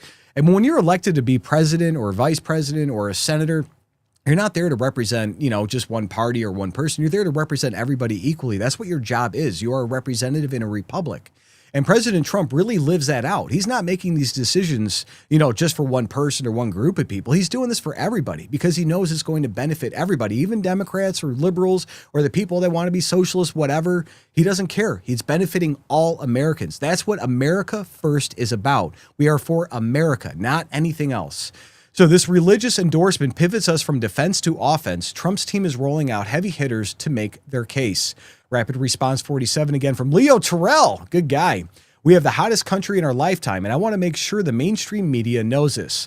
President Trump was president who fully funded historically black colleges and universities. Biden could have done that. Obama didn't fund the black colleges. He let them almost go bankrupt. They almost had no money. They were going to close. They lost all of their federal funding. What did Trump do? Gave them the cash. Let's see. I'd like to also thank senior counsel to the Assistant Attorney General. He's a fantastic man. He's been my friend for a long time, Leo Terrell. There's no better. We have time, right? Do we have time? Yes? Anybody have to go? Come on up here, Leo. Get up here. This guy, he says it like it is. I like Leo. Come here, Leo. Look at you. Spry. 2.0. Leo 2.0. Let me just thank you very much, Mr. President. First of all, we are living under the administration of the greatest president in our lifetime. And we have the hottest country in our lifetime. And I want to make sure the mainstream media knows this because you represent the people who basically counter what the mainstream media has done. President Trump was the president who fully funded historically black colleges and universities. President Trump took the lead and performed criminal justice reform. President Trump made sure that we had opportunity zones. Let me close by saying this. This country is at a crossroads, and we have the right president at the right time. And if you want school choice, like I know you do, President Trump wants it. If you want a law and order society and secure border, President Trump wants that. And more importantly, I say this because this is the greatest country on the planet. American citizens should decide American election. Vote for the SAVE Act. Couldn't be any better on that one. And it all comes down to is doing the job that they're elected to do. And whether that's, historically underutilized business zones or the housing, urban development and funding the black colleges, even though it's technically against the whole DEI initiative that we've been getting rid of, because it's one of the greatest things ever. If you want to have true equal, it should be on merit, on who you are, how good you are as a person. But we did promise we would fund those things, so I'm glad the Trump administration did that. And Leo Terrell's economic arguments are building the foundation for Trump's own victory lap of what's coming up. So the White House pardons are from Alice Marie Freed. She's another wonderful human being. Only in America can there be a story like my story, and President Trump is the only president who had the courage to hire somebody like me, somebody who received a second chance. She is the pardon czar. Check it out. Feeling was mutual. I fell in love with this man, with his heart, with his heart for this country, with his heart to really bring America back to the form of greatness that it deserved. And that's exactly what he has done. My story is truly a Joseph story. This president right here, President Donald Trump, brought me from the prison pit to the White House. Only in America could there be a story like my story. And President Trump is the only president who would have had the courage the courage to bring someone like me, someone who received a second chance, but who knows more than someone who has sit among the captives, than someone who has been in captivity themselves. I did not get comfortable in my own freedom, but I went back. As Harriet Tubman said she did, she went back to draw many others into freedom. And President Trump has listened to those recommendations. There's so much more to come, because when you see me, you see a miracle, you see hope, you see second chances, and you see someone who is willing to roll up their sleeves and do the work, do the hard work to help individuals gain their freedom. President Trump did something historic in his first term. He signed the First Step Act into law. And for that, over 40,000, and that number is low, over 40,000 individuals have come home to their families early. And you know, many of those were Black Americans who had no hope. This president right here, as you look out upon this sea of Black Americans, this president hears you. This president cares for you. Don't let anyone tell you that this president right here, Donald Trump, is not for Black America, because he is. I'm standing here today as a testament to how he feels about Black Americans. There has never been a position like this. I don't know if there ever will be before. But I worked with him in his first term, and I'm proud to now officially have the title to make it happen. Let's get real with the realness. Let's get behind President Trump, who truly has turned our nation around and made us the envy of every country in the world. Thank you, Mr. President, and thank you, God, for recognizing and raising up this man to be the leader of the free world. I love you. Amen. Her story is so incredible. And to go from where she was to where she is right now is just incredible.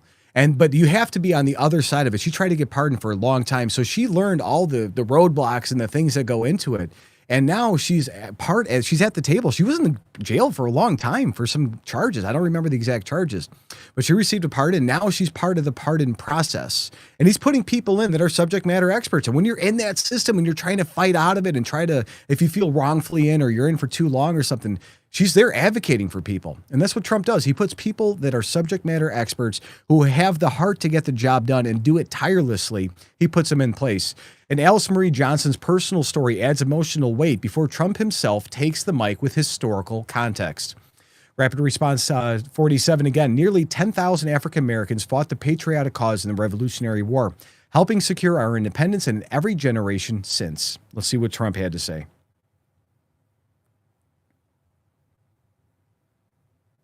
Nearly 10,000 African Americans fought for the patriot cause in the Revolutionary War. Did you know that? 10,000, and it's actually a number, I've heard higher than that, helping secure our independence in every generation since, from the Buffalo Soldiers to the Tuskegee Airmen. Black Americans have stepped forward to defend the flag and to defend our country like few others, really, few others. And you've never really been given the recognition that you should get for that. You know that, Ben? I don't think a lot of people have given the kind of recognition, but everyone knows all about the Tuskegee Airmen. They were great and amazing. The Buffalo Soldiers. Do you know the Buffalo Soldiers? Good stuff, right? From jazz to the blues. That you do get recognition for. Jazz, the blues, from rock and roll to rap. Black artists like Chuck Berry, Muddy Waters. How about Nicki Minaj? Do we love Nicki Minaj? So don't leave Nicki out. I love Nicki Minaj. She was here a couple of weeks ago. She's so beautiful. Her skin's so beautiful. I said, Nicki is so beautiful. Her nails are like that long.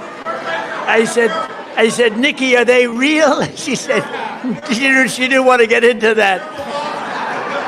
But she was so beautiful and so great. And she and she gets it. You know, more importantly, frankly, the she room gets is it. rolling. But black leaders from Frederick Douglass to Martin Luther King, right? Little relative over here, have made our country freer, and really what they've really done is made life more just. You know, he cracks everybody up, man. Like, even in that whole room, everybody's just laughing at what he's saying about the long nails and everything else. They're just dying. So Trump's historical framing here is setting up his pivot to concrete policy achievements. Let's watch for the numbers. He talked about his first term, honored to deliver unprecedented victories for black Americans. Let's see. All right. Slow internet today.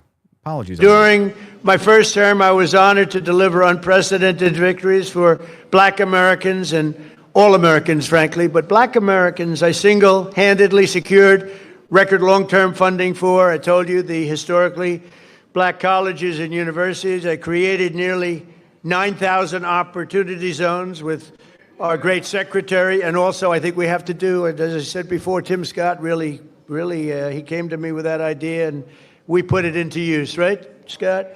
And I signed historic criminal justice reform into law. We got criminal justice reform. Just so you know, for 30 years, you, more than any other group of people, has been trying to get criminal justice reform, and they couldn't do it. And a group of people came to my office, and they asked me to do it. They couldn't get it. They needed 5 conservative votes in the Senate, and conservative was 5 conservative white votes in the Senate. And of the 5, all 5 of them were totally against, and I called them up, and they were great. They were great. And one of them was Senator John Kennedy, to be honest with you. He was not in favor of it, and I spoke to him, and he was 100%. He's a great senator, a great guy, and you know that he was a tremendous help. So we got criminal justice reform done and approved, and nobody thought it could be done. And it's no wonder that in 2024 we won more African American votes than any Republican presidential candidate and Hispanic. in history. And that's the whole thing. Like, the Democrats and the CNN and MSNBC, they all don't want you to know that he gained massive grounds, which is why they're freaking out. They're freaking out that Trump has gained so much ground. The Republican Party's gained so much ground with the African-American community, the Hispanic community. It's because they're starting to see through all of these lies. And again, just because we love Nicki Minaj, I wouldn't let my kids listen to her music yet. Maybe one day she'll make better choices on it. I forgot to add that earlier. But these policy achievements are the setup for Trump's big economic victory claims that follow. Rapid Response 47, POTUS is talking about African-American employment has increased by 182,000, the highest ever. Let's see. More Americans are working today than any time in history. And since I took office, African-American employment has increased by 182,000, the highest ever. Jobs, 182,000. Nearly 500,000 black Americans have rejoined the labor force since we took office. 500,000 wages for workers have increased $1,000, $2,000, even $3,000, and even sometimes, in some cases, $5,000 a year. That's faster than inflation. So wages have gone up at a much faster clip than inflation.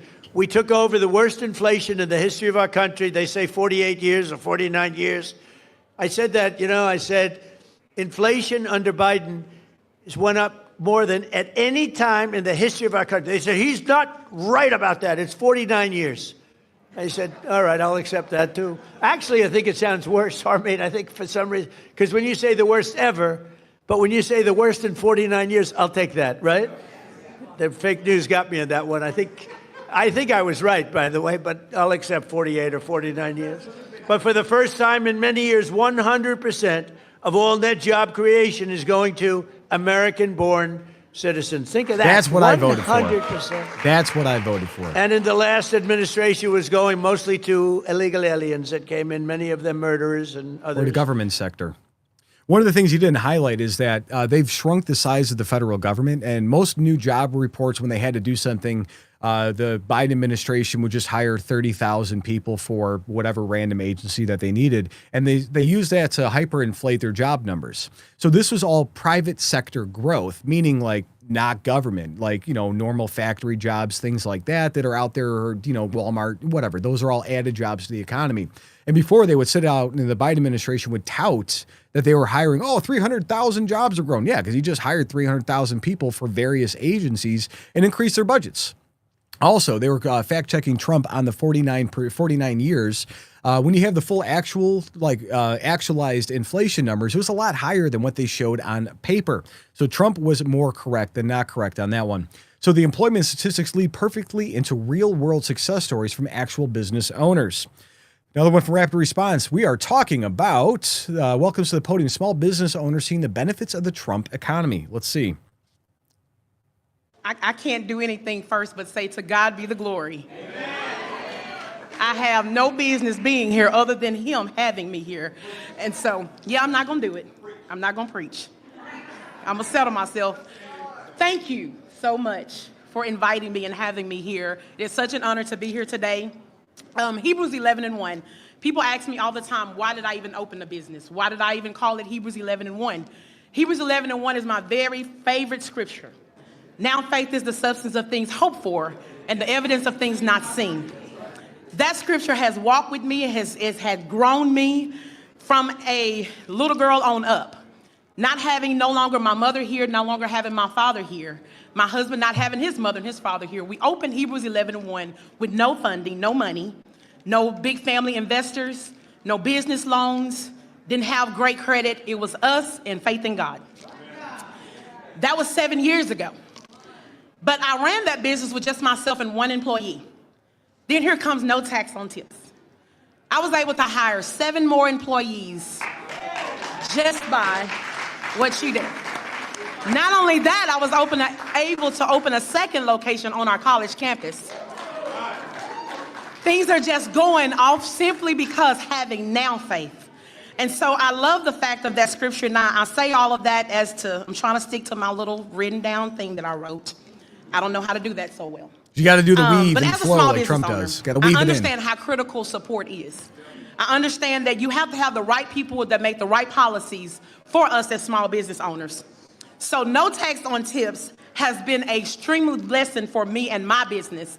Not just mine, but I know so many people across the country. I know a lot of us don't want to talk about the good part of it. We only want to share the negative, but I'm here today to tell you you've done a great thing. Thank you for just loving on us and showing us that even in small town Hope, Arkansas, and I have got to say this, I have the best governor in the world. Sarah Huckabee Sanders is doing a great job out there. So the business owner testimony transitions as the most emotional moments of the event, personal tragedy and triumph. And the no tax on tip is huge. No tax on overtime is huge too. And they're saying that it's going to be the biggest rebate season or refund season ever on taxes. So pretty much we give the government, interest-free loans for a year and they give us some of the money back, right? So watch D.C. residents who lost her grandson to violence speaks at the White House. Thank God for this president. Let's see. Come on in. Thank you. Yes, you can. Thank you. That's so nice. Thank you. I like her. Please. I like him too. One thing I like about him, he keeps it real just like Grandma. I appreciate that because I can trust him because he tells exactly how he feels and what he thinks. Thank God for this president. I am filled, my cup runneth over. Because he allowed his constituents, his people to come to my house to interview me, to talk about the murder of my grandson. It seemed like nobody cared. I'm an advocate for murder. I marched, I rallied, I pulled out other families in the District of Columbia that had murders and did not have answers. Ooh. We marched and we rallied, and nobody heard me, Democrats. Get mad at me. Until this Republican sent his constituents, his people out there to interview me in my home. Have you ever heard of a thing? Then they invited me twice before Congress to testify for the beautiful bill that's going to change crime in the district. If you kill somebody, okay, you take a life, you do life. Just that simple. She's got If you fire. do a harsh crime, you do harsh time. Just that simple. And then we need National Guard, and which we did years ago. He brought it on.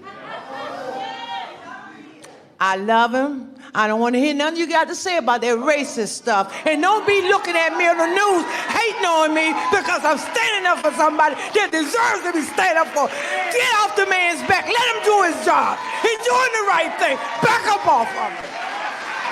And Grandma said it.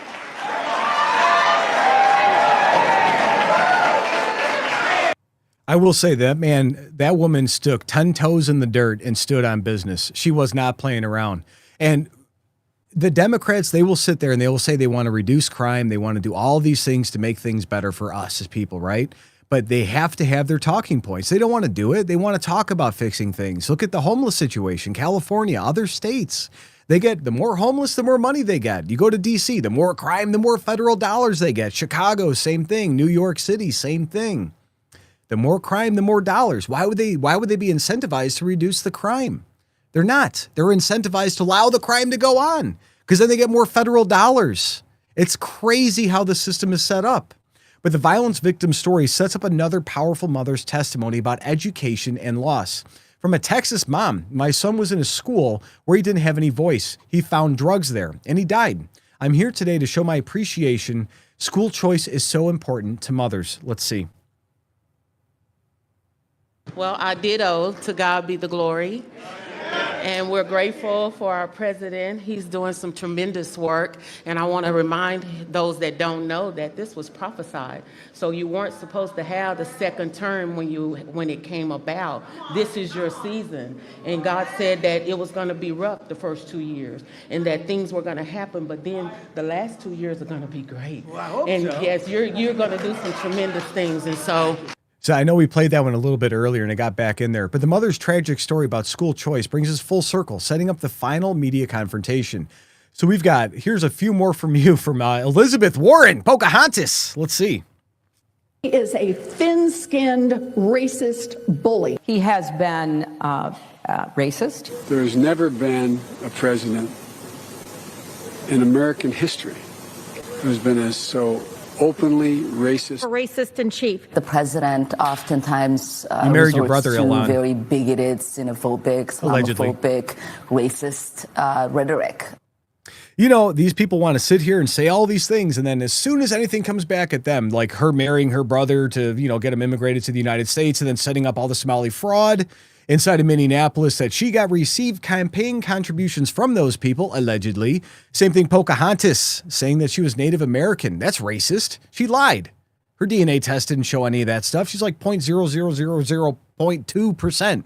They're all liars. They're all liars. They want to say whatever they can. But the ultimate irony, guys, Democrats spent years calling Trump racist while he was busy creating economic opportunities they never delivered on. Now he's celebrating Black History Month by highlighting those achievements. The left's worst fear is becoming reality, that results are speaking louder than their rhetoric. And Americans, we're paying attention. So this is what happens when you focus on results over rhetoric. Trump isn't playing the Democrats' game of endless accusations. He's delivering wins that speak for themselves.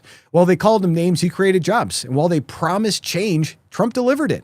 These families aren't praising Trump because of his tweets. They're praising him because their lives were improved.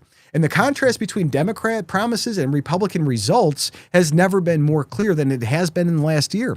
And do you think focusing on economic achievements during Black History Month is more powerful than political rhetoric? Let me know your thoughts on that in the comments. And while you guys are there, check out the Next News merchandise. Shop for gear that celebrates American success stories at shop.nextnewsnetwork.com.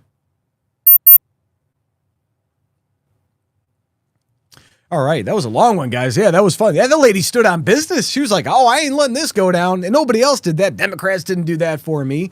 She's took 10 toes in the dirt and stood on business. All right, let's do it here. So we got a whole bunch of people agreeing with that. People are saying it's projection. Rhonda Dawn Smith was Pocahontas because she's a liar, just like most of those people. Man, we're getting through it here. Karen Finlay says there's such smart women there. And James Wagner, the more money, the more theft. That's all it is. That's what it's about. That's why you have big cities. They don't want to cut down on crime because that cuts out their federal funding. This is all about federal dollars. And it's not even just the federal funding. We're going to go on a tangent for a second here. It is about the NGOs and all the other organizations that are propped up by that federal funding. In Sacramento, California, only one person that's an elected official is on the board for homeless people. The other 12 seats are all people on NGOs, non-governmental organizations like nonprofits or charities that benefit directly from the federal funding. So why would they vote anything that's going to help reduce the amount of money they get? You think they all have salaries, they all have money coming in. And if they cut back the funding, they got to fire their friends. This happens all over the country, and not just on homeless. It's on everything. Crime, statistics, you name it, it's happening. It's crazy what they do. All right, back into it. People are saying she's awesome. That was from Space Jam saying awesome. Yeah, she was. A lot of the speakers that were there. I was at the last year's Black History Month celebration inside of the East Room. I was there for that. And Jose Alberto Mariquin 204 said, I said in 2016, Trump will be the best president ever. And I think we got lucky that, his second term had a 4-year break, even though he won it, right? We know that. But he actually got very educated on a lot of the systems. He's able to break down and go deeply into what we all knew. And I'm so glad he's not playing any of their games.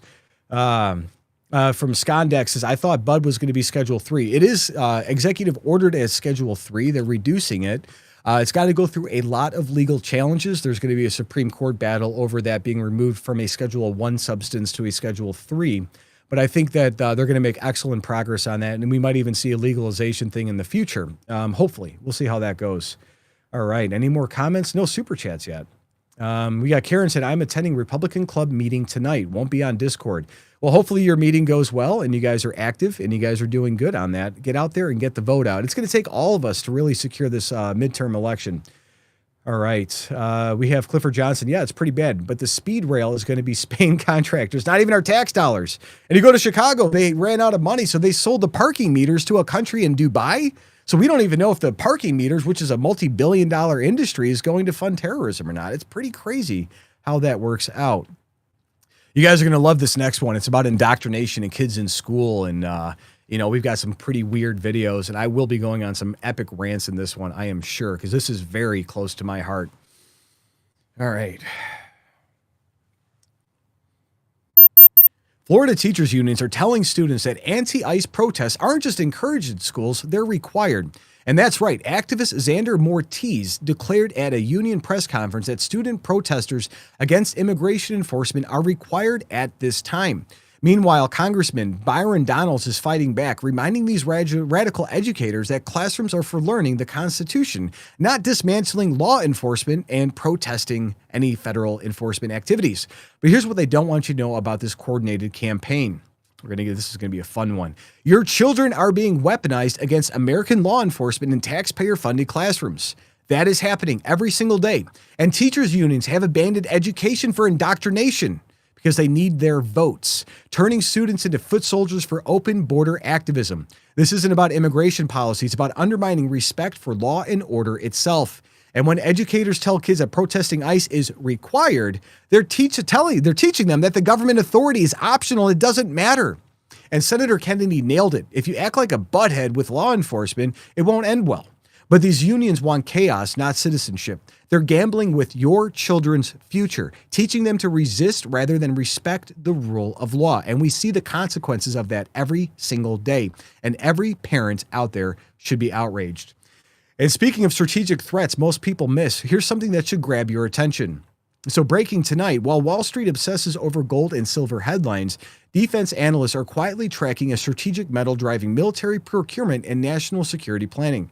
It's not flashy. Most investors ignore it completely. But governments and defense contractors, they're stockpiling this aggressively. This industrial metal powers everything from missile systems to border security technology. And while teachers' unions wage war on ICE, smart Americans recognize that national defense requires real resources, not classroom activism. The supply chains are tightening and foreign competitors are cornering markets, yet mainstream media stays silent about the strategic vulnerability the United States has. But SAGA Metals has been monitoring these patterns for months. They've identified specific metals driving defense policy behind closed doors. While activists protest law enforcement, serious people are securing America's industrial backbone through strategic metal positioning. So the smart money isn't following protest chants, folks. It's following defense procurement contracts. But here's the twist that changes everything. This isn't isolated to Florida. Teachers unions nationwide are coordinating similar campaigns pushing anti-ICE materials into curriculum from coast to coast. And they're not hiding anymore. They're proud of this. They're out there going nuts over it. Meanwhile, Tom Homan is seeing unprecedented cooperation from Minnesota counties after finding out that all of the stuff that's going to be coming up on trial, proving that local officials want to work with immigration enforcement, not against it. And the battle lines could not be more clear. We have unions versus parents, activism versus education, and chaos versus order, all with children in the middle. Disgusting. Let's get into it now. We have Corey A. DeAngelis. The teachers' unions are behind the anti-ICE propaganda in schools because they have to have it. Again, more illegal immigrants in the school systems equals more federal funding. It's not hard. And the Democrats want it because they need their congressional seats and the electoral college votes. We just talked about this in the last few segments. Why would they want to reduce the number of students when federal funding is directly derived from the number of students? Interesting point, huh? Let's see. If you look last year, 7 months ago, the National Education Association had their annual convention in Portland, Oregon, and they passed a resolution to put their thumb on the scale to mobilize students against Trump's policies, including his immigration policies, and to mobilize students against deportations and ICE. So this didn't bubble up out of nowhere. And the kids, obviously, they're going to take any excuse they can get out of class, because it just seems like something fun for them to do. It's up to the adults in the system to step up and show some leadership. The problem is people like Becky Pringle, the head of the NEA, who's also an at-large member of the Democrat National Committee. She was in Los Angeles last summer mobilizing the troops out there to try to get people to have more chaos in the streets against ICE with all the riots they were having last summer in Los Angeles. The NEA also encouraged members to print out this anti-ICE propaganda posters and to plaster them all over their hallways in their schools and so on and so forth. That's what they want to do. They want everybody to fall in line because their dollars depend on it. They don't care at all if the children get hurt when they're out protesting. They know they are pushing for a socialist overthrow of the United States, and they're trying to do this. And they're teaching our children for that. And they've been doing this for decades, all while we pay for it. This accusation sets up concrete evidence of what union influence looks like in actual classrooms. Every day, let's see, children chant F ICE during a school presentation. This is indoctrination and brainwashing. This should be aggressively rejected in society. Of course they do. I want my kids to learn about math, not how to say F ICE or write even swear words on paper. Let's see. Hi, my name is Ulysses, and we're presenting The Story of Others. The stories of others, intertwining like brothers, trying to change and free from struggles, while at the same time hoping for help under the covers, unrecognized by others. We are all humans, no matter the race. No disgrace, we all deserve a place, and we shouldn't have to pick up our pace because a police officer is in our face or a crazy white lady sprays us with mace. We all are not thugs, and we all deserve hugs, and some of us won't even crush bugs. We're getting deported by ICE, and I can't understand why everyone can't suffice. We have might, so we must fight. Just for our rights, look at the future and set our sights. Fuck ICE. Were they like 10? Booked, our system is cooked. Booked, our president should read a book. Shook, every time we see an officer, we shouldn't be shook. Look, we shouldn't be judged on the way we look. Light shines through the darkest times, no matter the bull. They will not fold if we all uphold the stories of others, intertwining like brothers, trying to change and free from struggles. We can shine as we work together, and who knows, maybe like the phoenix, we will continue to rise. This is so terrifying. This is an entire generation being taught by mentally ill people to hate the government, to hate our police officers. They genuinely believe as children that ICE are going to deport them as citizens of this country. This is scary. We don't involve our children in policy discussions because their brains aren't developed enough to understand it. This is indoctrination. This is abuse. This is, oh my God, it's so wrong. Why does this have to be explained to adults? You know, when I was in school, if you even said like a word, I won't even say it on here because I don't want to get us delisted or whatever is going to happen. If you said that, I was in detention. You were put after school. I remember I dropped a word in high school one time, and the students that were just in that video are clearly not even in high school yet, and they're doing a poetry session, slam poetry over the injustices of ICE, and they've been told this since they were like 8, 9 years old. So when Trump was in office in 2016, right? So that was 10 years ago. When these students were like 6, 7 years old, they were in kindergarten the last time Trump was president. They're now high school seniors. Those people have been told since 2016 the federal government's illegitimate, the president's a racist, all of these things that are just insane. And now they vote. But these are the same kids that think that there's no consequences because federal enforcement is not even a real law enforcement, according to them. They're not really cops. They're just the Gestapo. We got to get rid of them. So when they go out and they assault these officers and they try to put, them in very bad situations, they're shocked when they get arrested because they were told and brainwashed since they were children that this was okay. It's not okay. It's never been okay. And the teachers' unions are to blame for this, along with the parents that don't do anything to stop it. Anyways, we're going to get back into this here a little bit. The whole thing's crazy. The whole thing is insane. So the shocking classroom footage proves union theory right. Now watch how the outrage spreads to other officials. From Valerie Brooks, PhD. Yes, as well as administrators, teachers' unions, local politicians who collude by approving this anti-American behavior. Let's see. Be honest. Should teachers be punished for taking their elementary, middle school children out of class to protest ICE? I say yes. If my kids are at school, I expect them to be behind the doors in a locked area where they're safe, where they know there's not going to be a random car coming through or other things happening. I don't want my kids protesting the government. I want to know they're safe in a school, learning how to read and do math and like all the normal things, color inside the lines. Not how to be a communist protester that's going to push for a social revolution and demand woke ideology and all these other things that they're pushing on our kids, or they fail. It's crazy. They should be in jail for what they're doing. Anyways, the anger is building, but before we see pushback, let's check what's happening at the federal level. From the Constitutional Gator, I agree with this 100%. Let's see. Let's see what it says here. If you are a teacher and tell your students to go protest ICE, you deserve to be fired. Couldn't agree more. My kids aren't at school to protest. My kids are at school to learn. Your kids are at school to learn. And our taxes keep going up every year because unions and the teachers' unions want more money so they can pay their teachers more. And out of all the money that goes to the classrooms, out of every dollar, only like 8 cents makes it to the classroom. Most of it goes to the unions.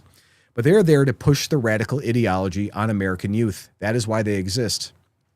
So federal corporations cooperations is one thing, but Senator Kennedy just had a blunt message for the protesters themselves. From the press secretary, the last time I spoke with real Tom Homan, he assured us that nearly every single county in the state of Minnesota has agreed to notify ICE when they're releasing criminal aliens from their jail. Let's see. Yeah, the last time I spoke with Mr. Homan, which was just a few days ago, he assured us that nearly every single county in the state of Minnesota has agreed to notify ICE when they are releasing criminal illegal aliens from their jails. This is an unprecedented level of cooperation that we have not seen. It has led to not only cooperation to detain illegal aliens in Minnesota, which just this past week, I have looked at the list. They've detained some very heinous people who none of you would want living in your communities. But has also led to a much more calm situation on the ground. We've also seen, and you've seen this with your own eyes play out, the local police and the state police have now cooperated in the arrests of left-wing agitators and criminals who are unlawfully obstructing immigration enforcement in their efforts. So this is a huge win. And again, the president sent Mr. Homan to Minnesota to do a job, and he has done it well. And I think the situation on the ground proves that. You know, and these guys are only working with the Trump administration because of all the fraud. They know that Tim Walz and others are allegedly implicated. You have the Attorney General of Minnesota directly implicated in documents that he was taking campaign contributions and running interference for the Smalley fraudsters that are out there. That's all on the record. So I think they're using Department of Justice leverage to get these people to cooperate. It's crazy that they even have to do it. Just arrest them if they're not complying. You know, subverting federal law is not something that they should be doing. It's the supreme law of the land for a reason. And Congress passed the laws. They are obligated to enforce them. But again, they're part of the same trap that our kids are being brought into right now. They're being told federal law is irrelevant. And everybody lives in this make-believe reality that none of that matters. They're wrong. Our rules matter. While Kennedy talks about enforcement, Congressman Donalds is taking direct aim at the education system. From Senator Kennedy, here's a free tip for the people harassing ICE. Let's see. You have the right to protest, but not violently. Because you know what? 2 reasons. Violence undermines the morality that you say your movement is built upon. Dr. King knew that. That's why he wanted nonviolent protest. Gandhi knew that. President Mandela knew that in South Africa. Violence undermines the morality that you say your movement is built on. Now, there's a second reason that you can't protest violently. It's against the law. And it's bone deep, down to the marrow, stupid. If you act like a butthead with a cop or an ICE officer, it's not going to end well. It's not going to end well. Here's a little tip. It's free. Cops will leave you alone unless you do illegal stuff. That's pretty straightforward. And that's what this debate is all about. Could not agree more on that. And it's again, but they're telling these kids that the federal law enforcement officers aren't real cops. So of course they're going to go out there and protest and do all these dangerous things and throw bottle rockets at them because they're not real people. They're Nazis. They're all these things that they're being told. We know that's not the case. You want to look at some crazy stuff, look back in history, but they don't want kids to read books anymore. They want them to be told what to think and how to think. And that's why they control what they control. But I think we're a little bit off here. So Byron Donalds is talking about no matter how teacher unions want to politicize schools, the classroom is for education, not protesting ICE. Let's see what he has to say on this.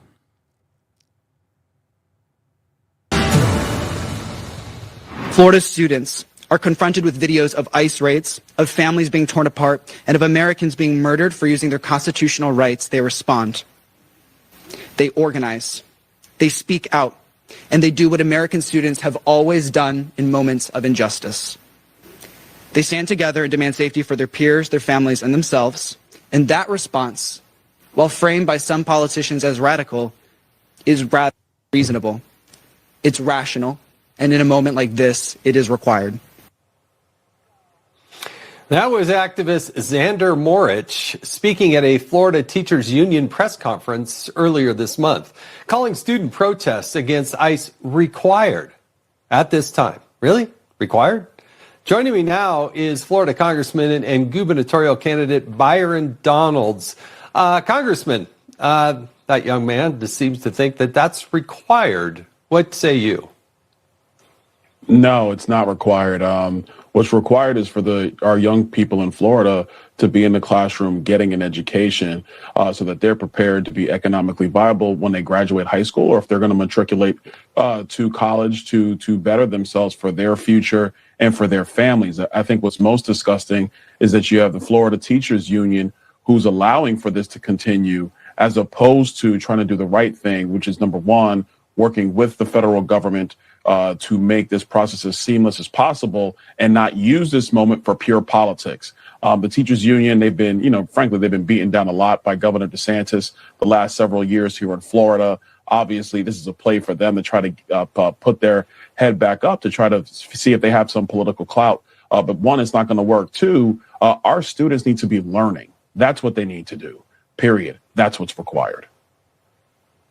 Well, and maybe learning a little bit more about the Constitution, that peaceful protest is a little bit different than disobeying law enforcement or impeding upon, an active investigation by law enforcement. You have the right to protest your government, petition your government. That's about as American as it gets. But they seem to lose this lesson in what it's like to peacefully protest. No, I agree. And I think if the Florida Teachers Union wants to actually teach something to our young kids, teach them about the enumerated powers given to the federal government by the United States Constitution, which was ratified by the several states. You should teach them that, because what is in the enumerated powers under the Constitution of the federal government is full control when it comes to immigration and naturalization. That includes enforcement, that includes deportations, that is federal policy. Donald Trump is following federal law. He's following the powers invested into the federal government by the Constitution, and it's not really a something where a state government gets to come in and say, no, we're going to impede you from doing your job, or we're going to promote these protests to hinder or try to embarrass the federal government from following its constitutional duty. That's pretty plainly said, folks. And it's not hard. There's a supremacy clause. We didn't have any of these problems historically of kids running out of classrooms in the 1970s or 80s or 90s unless they were protesting war, which is a pretty good thing to protest, right? We don't want our uncles and brothers and cousins to go get killed, right? But again, they were never pushed out there by the teachers. They did this stuff on their own. This whole thing that's happening right now is driven by the left. The media narrative is contested, but now we're seeing the real world consequences as students take dangerous actions. Again, there's some clips that we did not include today, but we'll get through it. So the media, they were bad. The kids ran out of school to protest and they got hit by cars. So media told you ICE lured a Minnesota man out of his home by pretending to have car trouble. They only told half the story while ignoring the side they didn't want you to see. Let's see. So did you hear about the guy that ICE reportedly lured out of his house in Brooklyn Center by pretending to be a motorist with car trouble? Yeah, I bet you did. Jesus Emmanuel Flores Aguilar reportedly opened the door when two women knocked on it, claiming to be broken down outside of his home. When he stepped outside, ICE arrested him right there on the sidewalk. And apparently we're supposed to be really mad about it, except fun fact, Flores Aguilar's criminal history includes a felony assault conviction, known gang affiliation, and 2 prior deportations in 2010 and 2012. But I bet you didn't know those details. Just like I bet you didn't hear about the special education teacher in Georgia who was killed when an illegal alien with a final order of removal decided to flee ICE agents, made an illegal U-turn and blew through a red light before smashing into Linda Davis's car this week. He walked away with minor injuries. The American woman? Yeah, she's dead. And I know for a fact you didn't hear about this guy in Nebraska who was beaten and left bloody after students from a nearby high school were turned loose for an anti-ICE protest and started objects at passing cars. And then they assaulted this guy when he confronted them after they hit his vehicle, with a teacher standing right there, no less. It's almost as though the only information that ever makes the national news is when it fits the anti-Trump, anti-ICE narrative. That's not reporting. That's propaganda. Amen. I couldn't have said it any better. And they're being told to do this. They know what's happening. These people, I don't know. I think there's going to be a day of reckoning for them. And I hope the Department of Justice and Pam Bondi does their job and starts arresting some of these union leaders that are doing these to our kids. Otherwise, it's just allowing talking points to continue. If we're the administration of action, get it done. Get it done on the Epstein files, too. And one school's dangerous protest is actually part of a massive nationwide movement. From Matt Von Swall, breaking, I have obtained horrifying footage from A.C. Reynolds High School's Eye Out protest here in Asheville, North Carolina.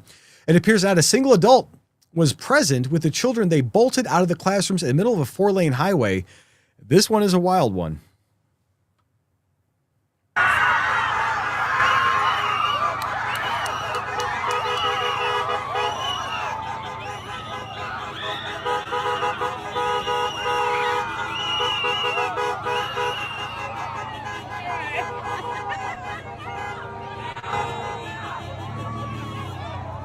My attorney would have had a letter at the school the second I saw this video. I wouldn't even played games.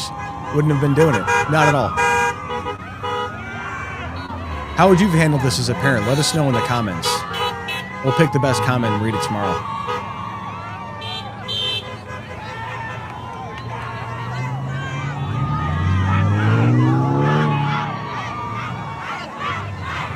And these kids, they don't know any better. They don't know what they're actually doing. They just are being told by their teachers. They were brainwashed into this way of thinking and sent out into 4-lane roads with nobody watching them. They didn't bolt out of the class with handmade signs out of nowhere. They were told to do this. And one of the kids was struck by a vehicle. And I don't think we have that clip today, but if you look it up on X, one of the children was struck by a vehicle while protesting ICE because the school told him to go out there. As a parent, if my kid's safe at school, they shouldn't be hit by a car. They should definitely not be running across 4 lanes of traffic to protest the federal government. while not being told what the supremacy clause is or what federal laws actually mean, or actually having an understanding of the intricacies behind the arguments and let the kids come to their own determination of what's happening.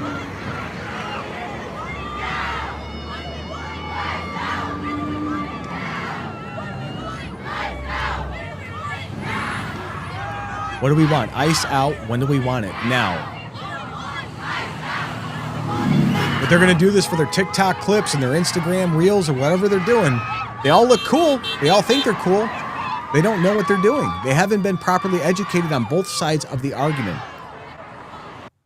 It's incredibly, incredibly terrifying what's happening out there. So these widespread walkouts have pushed parents to their breaking point, and one dad's reaction is exploding online. New middle school and high school kids are walking out of classrooms to protest ICE. I think our tips are off by 1. Let's see what they say here.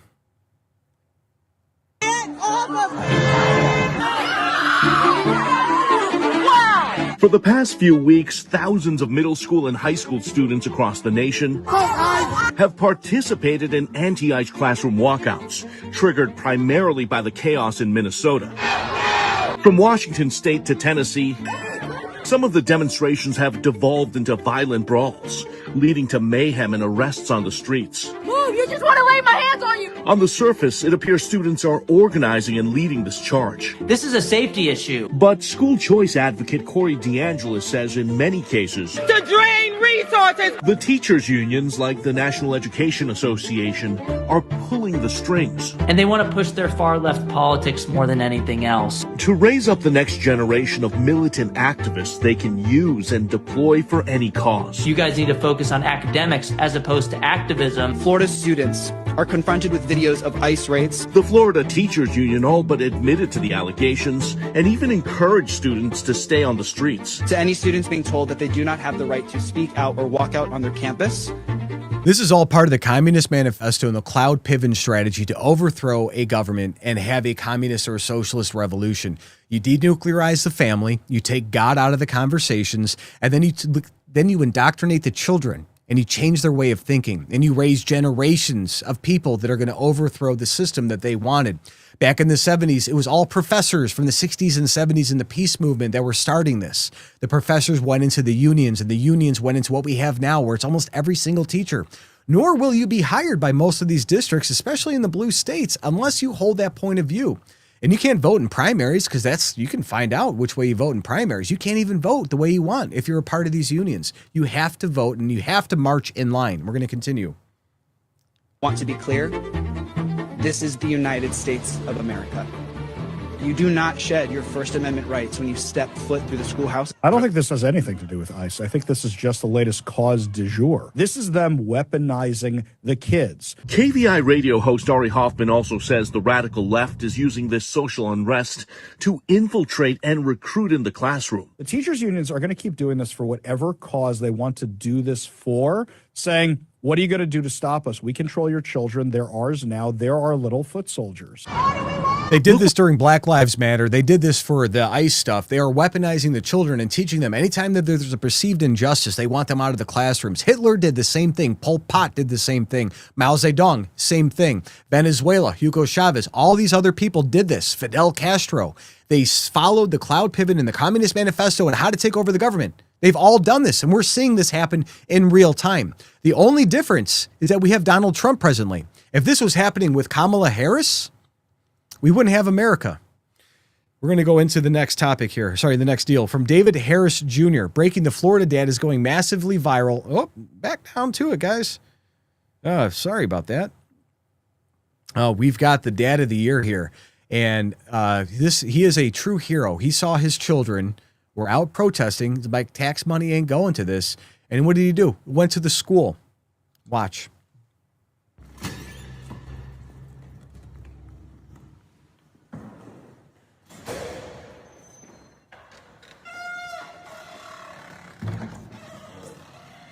Check out Ada Milan because of protesting. You know, you got kids down there on the overpass just about got hit by a car just a second ago. About caused a wreck. Sad. We do have admins out. You have like 1,000 kids on the overpass. One just about got hit by a car. Okay, we did let the deputies go because The students that did walk out, the deputies are dealing with, they had a ICE protest on campus that was friendly and was supposed to be safe, and the advocate. This is for school. This isn't for kids shouldn't be involved in that shit. This is for learning. I have to leave work because while I'm working, I have to worry about what you're manipulating my kids into listening to. It's bullshit. It's fake media. Dad of the year. Can you call them up here and get them out here? Can I get the students? That's my Aiden Lalonde. I need you to write down the students' names. Well, Are you should picking know it how to up? spell Or are it. you? His mother. Anywhere else you go, you say somebody's name, and you should I look it up. understand that, sir. We just have that's just. She's going to ask him for ID next. They want ID for this, but not for voting.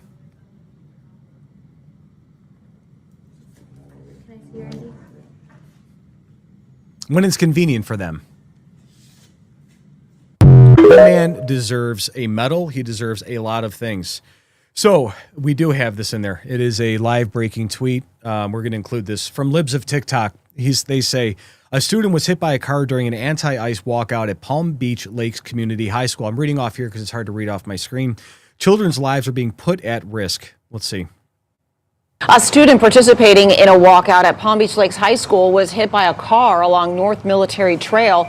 That child was rushed to the hospital and is expected to be okay. And as tensions flared up, separate protest sites across our area, cameras capturing two people here, a man and a woman, appears to be maybe a student, struggling with police as officers tried to control the growing crowds. When these students assault a police officer, that is a felony. And now one kid got ran over by a vehicle because the teachers told them to go do it. Think about that. Really just ponder that. We trust our kids with their education with them. We trust them with their safety. We have to trust that they're inherently good people. But apparently that's not the case. You're letting our kids catch felonies when they're assaulting police officers, and you're letting them get run over by vehicles so you can score political points to overthrow the government, to have your socialist agenda come through. It's disgusting. Let us know in the comments. But here's a moment of truth. Minnesota counties are lining up to help ICE detain criminal aliens, while Florida teachers' unions demand students protest ICE operations. Same country, two completely different approaches. One protects communities, the other endangers them. One respects law enforcement now, the other undermines it. The contrast exposes exactly why this fight is really about America's future direction, and they want to control it through our kids. The teachers' unions have shown their cards. They want activist soldiers, not educated citizens. They're using your tax dollars to turn classrooms into recruitment centers for anti-law enforcement sentiment. Byron Donalds gets it. Schools should teach the Constitution, not contempt for those who enforce it. And Tom Homan's success in Minnesota proves cooperation works better than confrontation. But the choice is ours. Do we let radical educators hijack our children's minds, or do we demand they stick to actual education? The answer should be obvious. And do you think schools should teach respect for law enforcement instead of organizing protests against ICE? Let me know your thoughts on that in the comments. And while you're at it, guys, check out the Next News merchandise shop for gear that actually supports American values. God bless.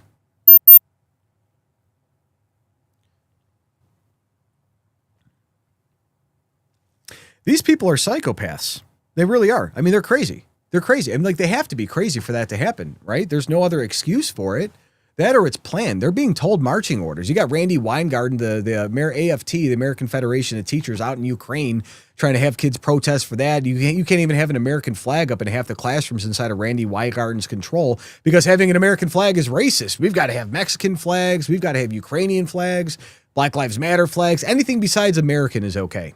That's disgusting. I want my kids to come out of school loving America, understanding the Constitution, understanding what makes states states, knowing how to read and do math and all the normal things that American adults should do. You know, all the things we learned before this crazy takeover happened.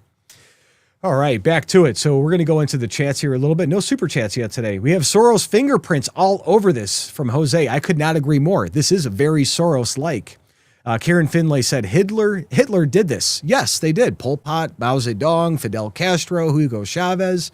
It's literally out of a book, and they're just enacting the book. So it says, it's a discipline and respect for authority and law issues from Vicky 1951. Clifford Johnson says I'm over it. And Bill's Rule says strike 4. I don't know what's going on with that, but, you know, there's a lot of strikes. And we're only probably, if we're talking about the Dems, we're probably at strike 5,000.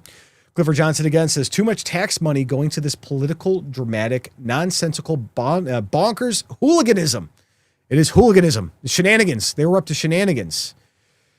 What do you guys think? Would you tolerate this for your kids? Let me know in the chat. Put it up there. I want to see it. We have Scon Dontek says, Palm Beach is very high-end area. Lots of money. Probably lawsuits coming. And if it's a high-end area, they probably got a lot of lawyers that are parents. I'd be furious. I'd be upset. My kids are there to learn, not to get hit by cars, not to assault cops. There was a girl that punched a guy in the face a couple days ago, and she caught a felony for it. She's 16. Felony, charging her as an adult, and then they assaulted the law enforcement officers. All while the school teachers were present and encouraging them to do that. It's insane. For moving on today, says, I had cool teachers who knew nothing about their political preferences. Yes, I didn't even know, I had no idea what my teachers voted or which way they were. That's how it should be.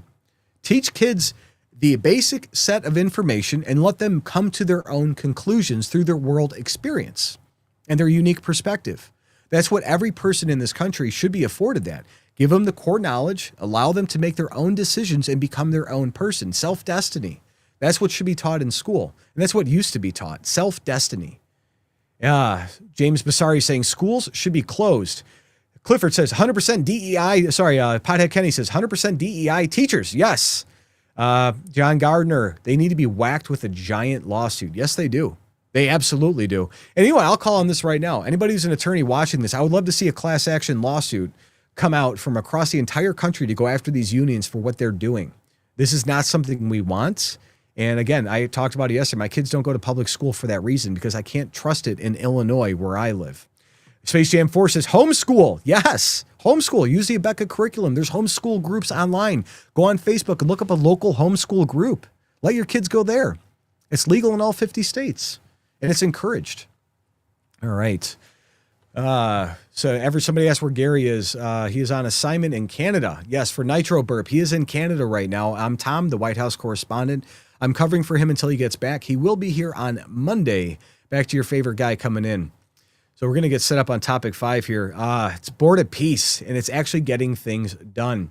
And Ron the Don Smith says, I'm glad my kids are homeschooled where I know they're safe at home.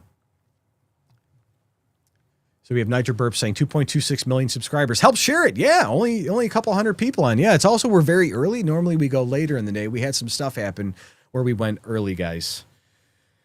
All right. While the mainstream media was busy attacking Trump's every move, he was quietly orchestrating the most successful hostage rescue operation in modern history. 168 hostages were brought home alive, 83 families finally able to bury their loved ones with dignity, and now dozens of countries are lining up to join Trump's Revolutionary Board of Peace initiative that's making the corrupt United Nations look like an amateur hour. But what you're about to discover with this $7 billion commitment will blow your mind. So this is just about Gaza, guys. This is about America leading the world again. Instead of bowing to globalist institutions, well, Biden would have formed, another useless committee to send, probably they would have sent like a strongly worded letter, I'm guessing. But Trump, he's getting results. Real families are being reunited with their loved ones and real bodies returned for proper burial. And now Secretary of Rubio, the best Secretary of State in United States history, is saying this Board of Peace model could solve conflicts worldwide. And think about what this means for us, for you. No more endless wars draining your tax dollars. No more American soldiers dying in foreign conflicts that drag on for decades. And no more watching helplessly as global bureaucrats fail repeatedly while real people suffer. This is Trump thinking outside of the box, circumventing the United Nations swamp and showing the world what actual leadership looks like. They could all use a lesson at it. But speaking of strategic thinking, there's something urgent happening right now that demands your attention. So breaking tonight, while Wall Street fixates on gold, silver, and headline commodities, there's a strategic metal quietly driving defense policy, military procurement, and geopolitical planning behind the scenes. It's not flashy. Most investors never talk about it, but governments and defense contractors are stockpiling it like it's their national security depends on it. Guess what? Because it does. This metal is essential for advancing radar systems, satellite technology, and next-generation military hardware. Yet most Americans have never heard of it. SAGA Metals has identified the only pure play investment opportunity in this space, and they're briefing serious investors on why this could be the most important strategic move of the decade. While everybody else chases yesterday's trends, smart money is positioning for tomorrow's reality. It's not speculation. It's preparation for America's technological dominance. Get the full briefing at sagametals.com before this opportunity disappears. Now back to Trump's peace revolution. So here's what the establishment does not want you to know. Every single time a hostage family showed up at the White House, Trump dropped everything to meet with them. Not on his official schedule, just pure human decency and presidential leadership. And when the last 20 hostages came home, witnesses say Trump had tears in his eyes during the White House celebration. I know I did too. And this is the man the media calls heartless, guys. This is it. They say he's heartless. Meanwhile, dozens of countries are now scrambling to join the Board of Peace because they know Trump gets results. Let's get to the receipts. We've got Rapid Response 47. At POTUS is addressing the Board of Peace. This meeting today is proof with determined leadership. Nothing is impossible. When I took office, the war in Gaza was raging and thousands of people were being killed with no end in sight.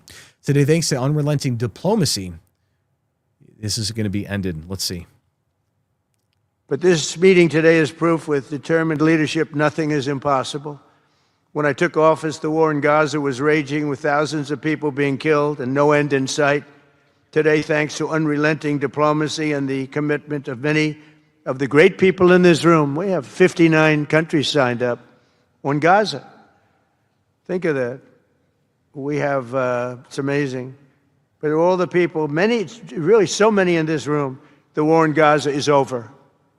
It's over. There are little flames. Hamas has been, I think they're going to give up their weapons, which is what they promised. If they don't, it'll be, they'll be harshly met, very harshly met. They don't want that. All the stuff like they don't mind dying. They told me that's not true. Everyone said, oh, they don't mind dying. No, they don't want to die. They said, we don't want to die. People don't want to die. The ceasefire was held, and every last remaining hostage, both living and dead, has been returned back home. Think of that. That was an impossibility. Of course it was an impossibility. Of course. Trump is doing things that the global order wish they could have done forever. But he's doing it. He's getting it done. He is a man of action. The board is all about action. That's why he makes them pay to be a part of it. So Trump's opening statement sets up his diplomatic victory narrative. But notice he's building to something bigger, the actual dollar commitment that makes this real. And it ain't real unless you got money in it, right? So at POTUS, he says, since a hard-won ceasefire of last October, the United States and our partners have facilitated the delivery of vast amounts of humanitarian aid. And right after Venezuela, we had C-17s flying in and dropping aid the next day. We were taking care of the people right away. And that's what they're talking about. They're doing these things. Let's see. Since the hard-won ceasefire of last October, the United States and our partners have facilitated the delivery of vast amounts of humanitarian aid, numbers that nobody's ever seen before. In November, the United Nations Security Council unanimously approved the Board of Peace. And last month in Davos, we welcomed over 24 members to this very important new organization. And we are very closely working with the United Nations. In fact, I'm going to speak to the Secretary General in a little while. He's a good man. And I've had a good relationship. Other than in my last speech, they did turn off my teleprompter. Yeah, they did. They sabotaged him because they knew he was going to go out there and spit truth. And remember Biden did the whole flotilla thing for Palestine or Gaza or whatever, where they put out like the floating piers we spent like $50 million on, and it fell apart after 2 days. Instead, Trump went out there, strong-armed both sides. We did a couple strikes, used some military because it's peace through strength. And now we're going to have international peacekeepers coming in. They're not UN backed. They're just troops from other countries to make sure people can go and worship inside of that center. So it says the president established a United States backing international legitimacy. Now watch him pivot to the money shot, the massive financial commitment that proves that it isn't just talk. And at POTUS announces commitments of more than $7 billion towards the Gaza relief alone. Just towards the relief, $7 billion from donors. It's not even coming from taxpayers. It's coming from donors to make sure people are good. Today, and I'm pleased to announce that Kazakhstan, Azerbaijan, UAE, Morocco, Bahrain, Qatar, Saudi Arabia, Uzbekistan, and Kuwait have all contributed more than $7 billion toward the relief package. That's great. Thank you, fellas. Thank you.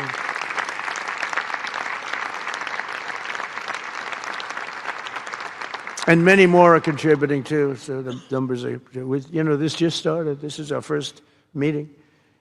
But every dollar spent is an investment in stability and the hope of new and harmonious.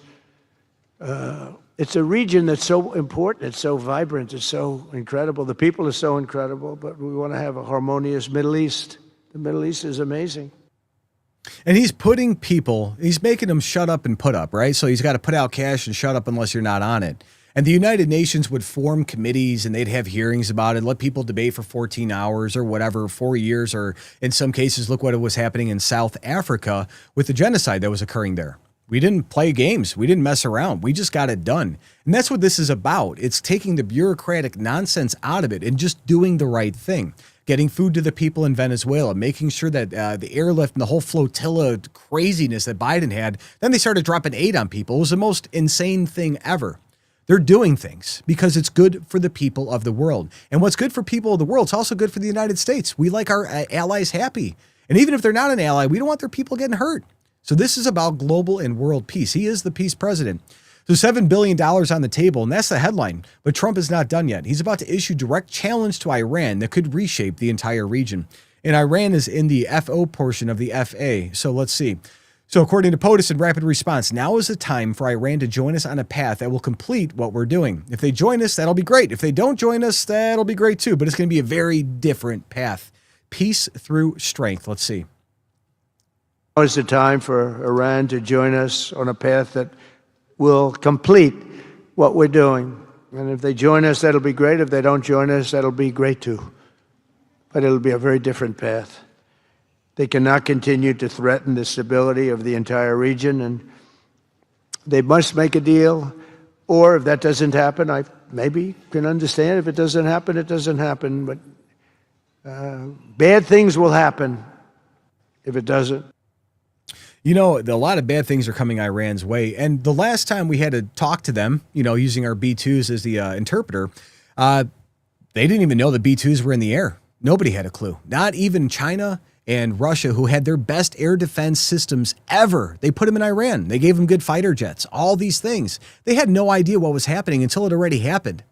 And if that was a B-2, that's 30, 40-year-old technology. They have no idea what the United States has or what we're capable of. They should come to the table. Nobody wants war. I don't want war. I watch too many of my friends die in Iraq and Afghanistan. But sometimes you have to do what you have to do. This is classic Trump diplomacy, the carrot and the stick approach to Iran. Now the vice president steps up to sell the economic benefits to America. Rapid Response 47 again. VP delivers remarks at the inaugural Board of Peace meeting. The countries represented here represent trillions of dollars investment in the United States of America that would not have been possible without POTUS. Let's see. I have three very brief messages. First of all, to the President of the United States, but to the entire team, to Marco, to Steve, to Jared in particular, who've done such an incredible job.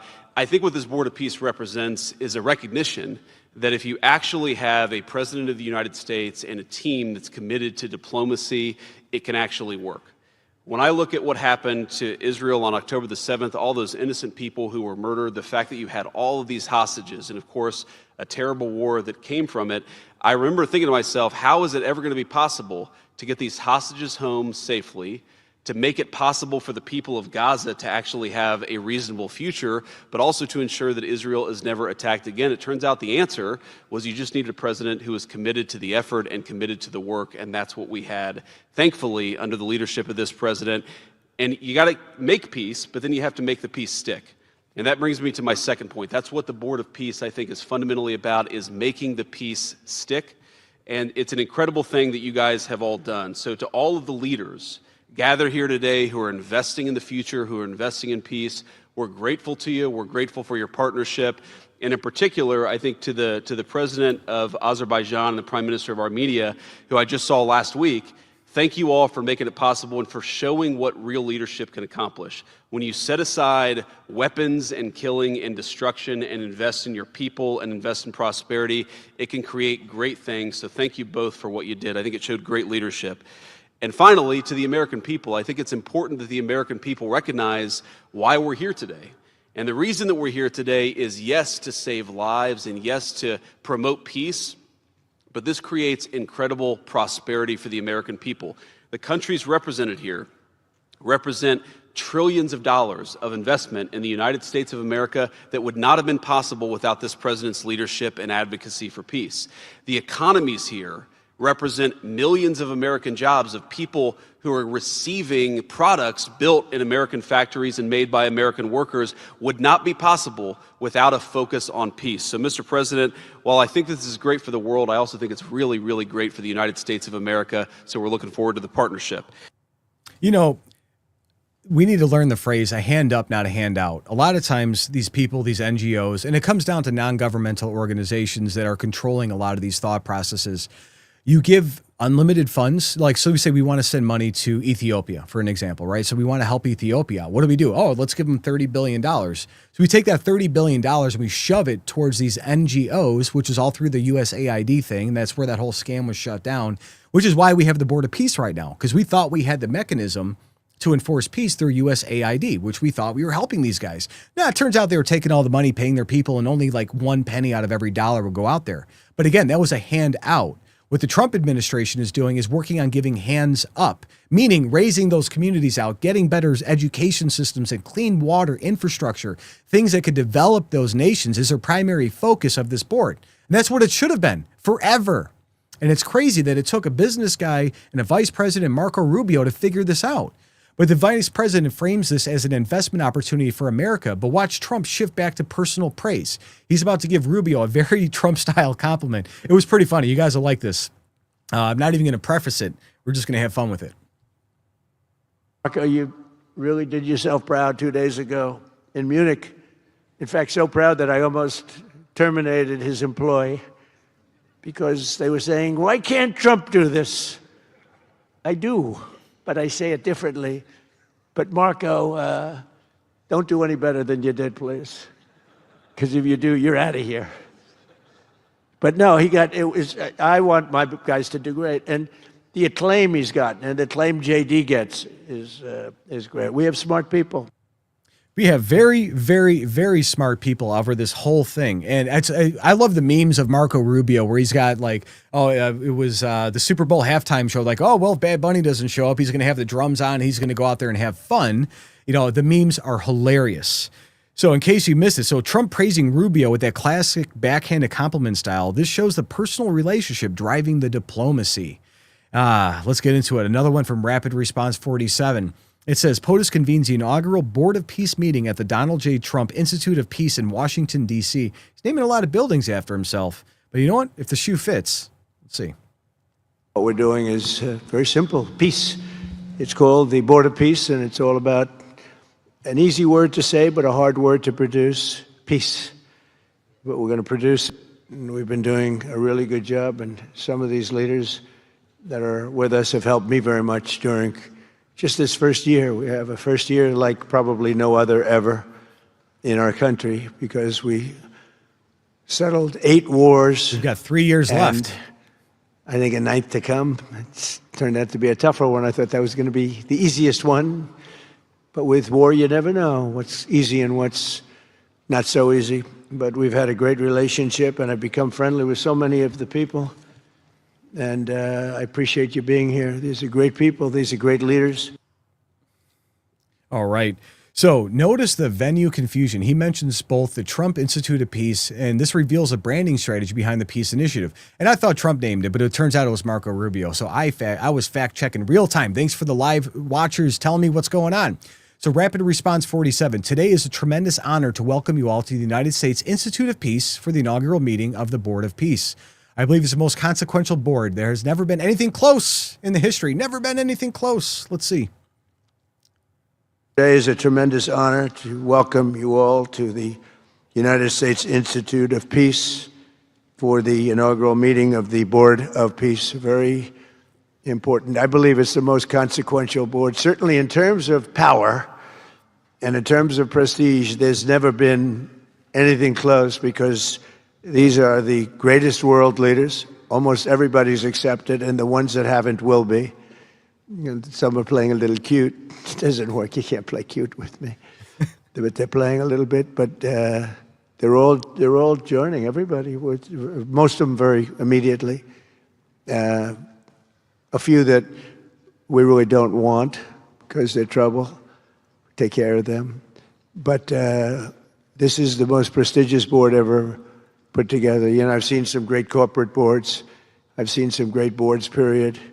It's peanuts compared to this board because we have virtually everyone is the head of a country other than Johnny, but he's the head of soccer, so that's not so bad, right, Johnny? I like your job the best, I think. And I think that's what the world was craving, was just a new way forward. You know, we knew that we're getting stuck in the way we've been doing it for 50 years, and how dare you change it? These are institutional. That's how the deep state got formed. That's how you let all these NGOs and non-elected people control everything. So when you put a board together like this that really sets a tone for a way to move forward, that's why people are jumping on board, because they see vision and leadership. And when Trump's out, I don't know if he's going to be running the board or not. It might be somebody else doing it. But it's a new way forward. I think it's worth exploring. Trump calling this the most consequential board ever will be the greatest world leaders, but there's a discrepancy coming in the numbers that you guys need to catch. So, according to Rapid Response 47, tomorrow at POTUS, we'll host a Board of Peace meeting with Donald Trump Institute of Peace, where it pledged more than $5 billion towards Gaza. Let's see.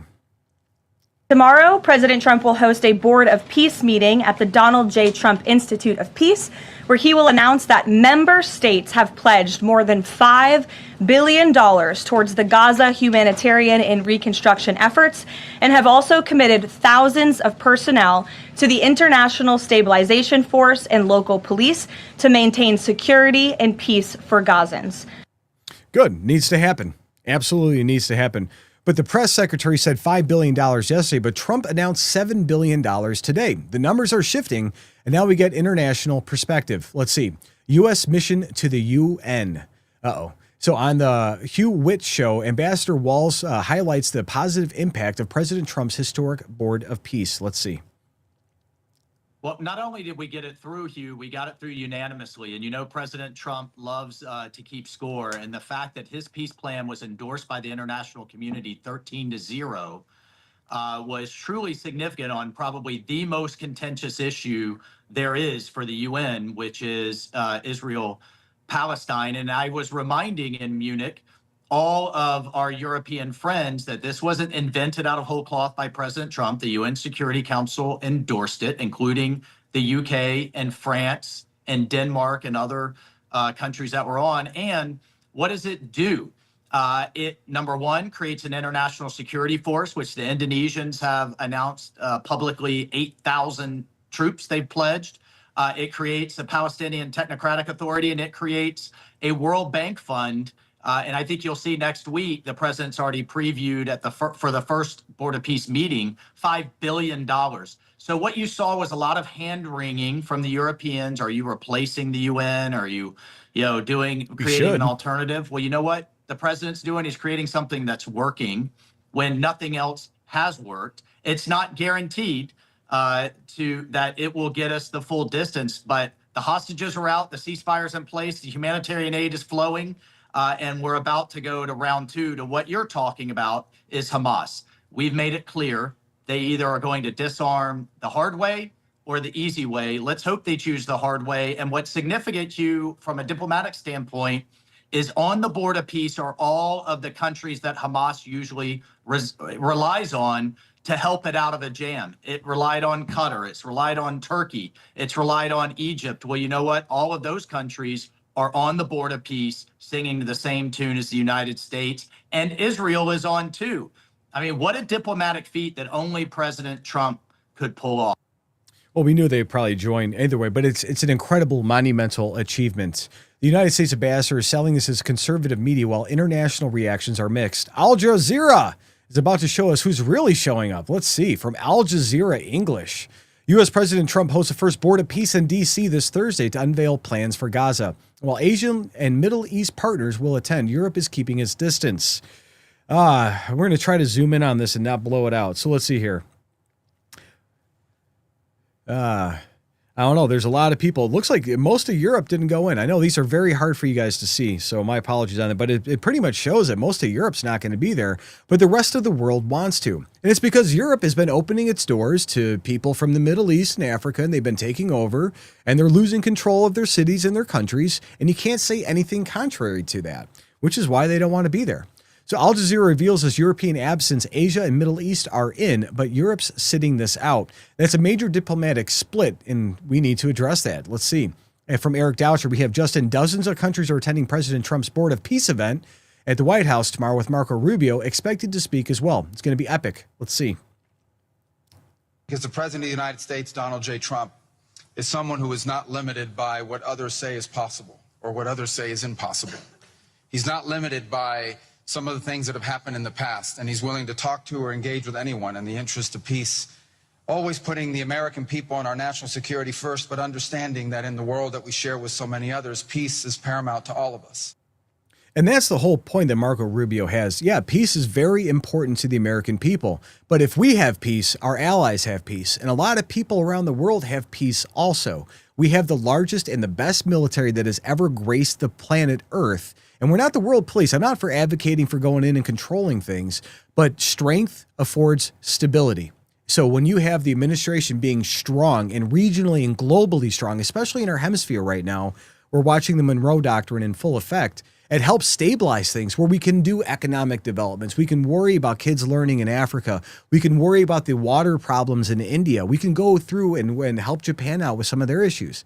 It allows us the ability through stability to really lift the human movement up. So the attendance hype is building, but notice how Rubio frames this as a model for other conflicts. They're thinking way bigger than just Gaza.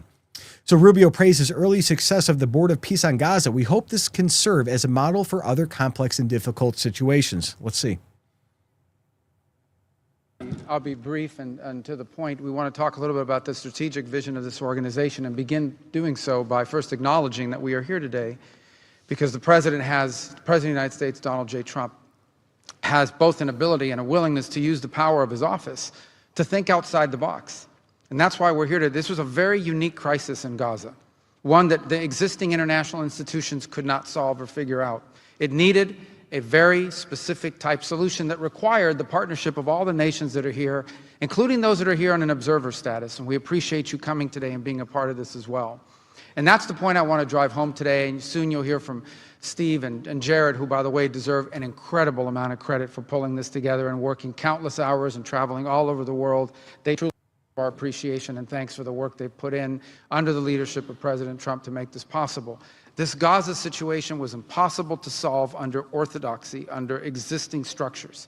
And so what we did is they went to the UN and they got the UN's approval to put this group together and bring these nations together to come up with a very specific solutions to a very unique and specific problem. We have a long ways to go. There's a lot of work that remains. It will require the contribution of every nation state represented here today, and we thank you for being a part of it. And we hope that this can serve as a model for other complex and difficult situations so they can be solved in the same way. But right now the focus is on this one. We have to get this right. There is no plan B for Gaza. Plan B is going back to war. No one here wants that.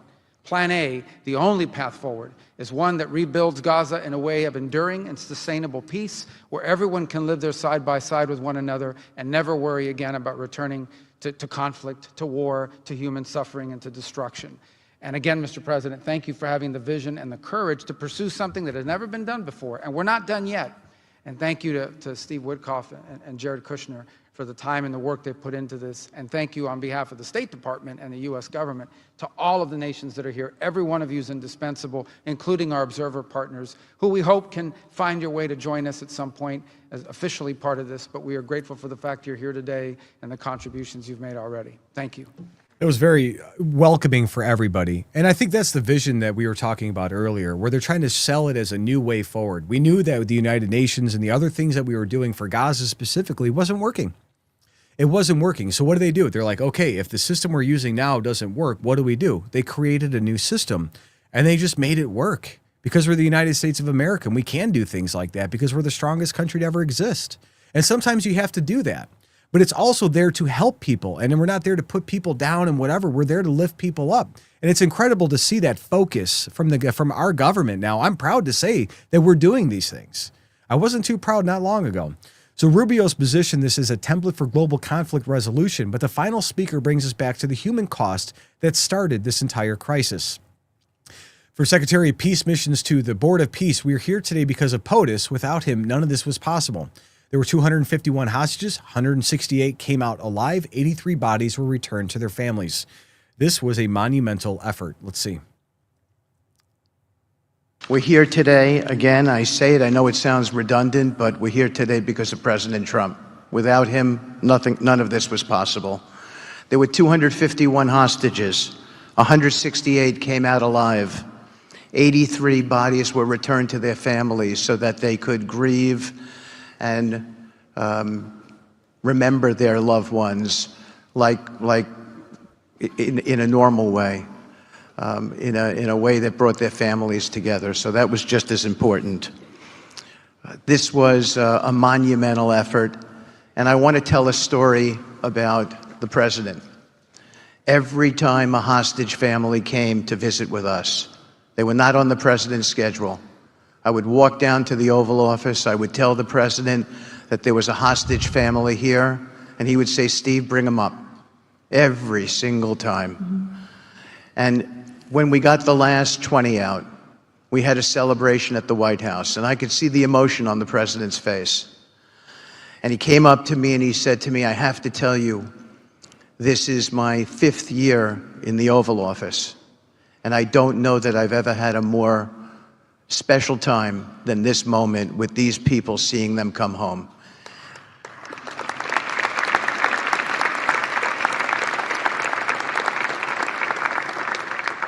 And I said to the president, "You have to look around because none of them would be home without you, sir. None of them." So I only want to tell you, Mr. President, you gave me my greatest honor to work on this effort, and I thank you. So we see the briefing schedules every day. We get email alerts on what's going on at the White House. I've never seen visitors of the hostages that were released. Never once was it on there. But then, like, if I'm out covering the White House for Gary, and all of a sudden visitors are there, and it's like, that wasn't on the schedule. Nobody knew it. They really just brought him in. Like, he just said, "Come in. I don't care what meeting I'm in. Bring them in here. I want to see it." And this is the moment everything changes. Like, Trump isn't just making peace deals. He's creating an entirely new framework that bypasses the corrupt United Nations system completely and the USAID system. And Steve Witkoff said it perfectly. This was only possible because of President Trump's willingness to think outside of the box. And while globalists talk, Trump delivers. And you know the globalists want war. That's how they sustain themselves. And while bureaucrats form committees, Trump brings people home. The Board of Peace isn't just, solving Gaza. It's a blueprint for ending conflicts worldwide. So here's my question for you guys. Are you ready to support a president who actually solves problems instead of managing them? Because that's exactly what we're witnessing. Trump's Board of Peace initiative proves that when America leads with strength and innovation, the whole world follows. No more endless wars, no more failed diplomacy, and no more watching helpless families suffer while global bureaucrats collect their paychecks. Just results. That's what I voted for. Pure, undeniable results that save lives and bring people home. This is what America First foreign policy looks like in action. And it's beautiful to watch. Honestly, I'm proud of it. But make sure to check out our Next News merch shop and let me know what you guys think about all of this in the comments below. God bless.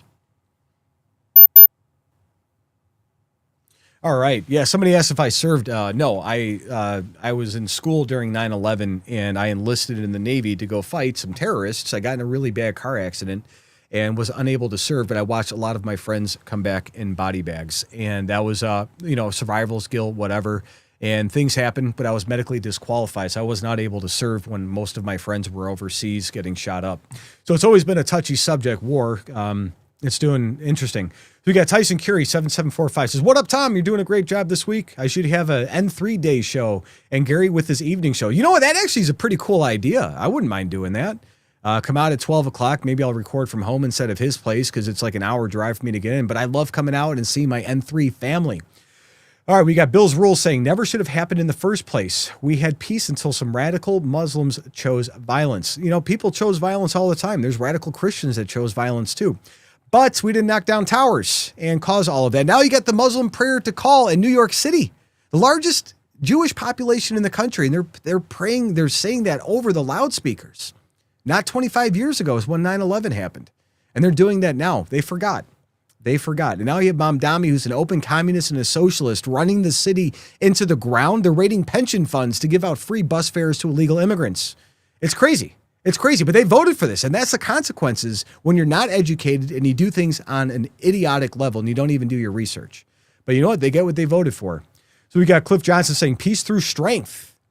I'm going to go through a couple more comments and then we're going to get over to the show close. So no super chats today, guys. I know it's a little early, and I appreciate all of you who have been commenting throughout. I appreciate getting fact-checked in real time because I thought Trump named the building, but turns out Marco Rubio did. So thank you for the comments to keep me in line on this. Cambodia has been peace. We don't want war from Danny Sheff. Agreed. Cambodia does need peace. And I know Next News Network was on the front lines reporting with Michael Alfaro regarding the conflict over there. So again, before we get closing, guys, I want to say... Oh, so somebody, Rhonda Don Smith, I want to know what you think about Chicago Bears leaving Chicago to Indiana. That was going to be a topic today, and I have a lot to say about it. We're going to do it tomorrow instead. I wanted the story to kind of thicken up a little bit because there's going to be some points and counterpoints. And when we put the show together, because we ran a little bit early today, there wasn't the amount of development that we normally would want. So when I want to bring counterpoints and points to an argument like we do for every show that we do, I wanted that to develop a little bit better. So we're going to have it for you tomorrow. And I'm very opinionated on it. And I'm very educated on it. I'm involved heavily in politics in Illinois. And I happen to know some fun stuff. And we're going to get into all of it tomorrow. It's going to be great.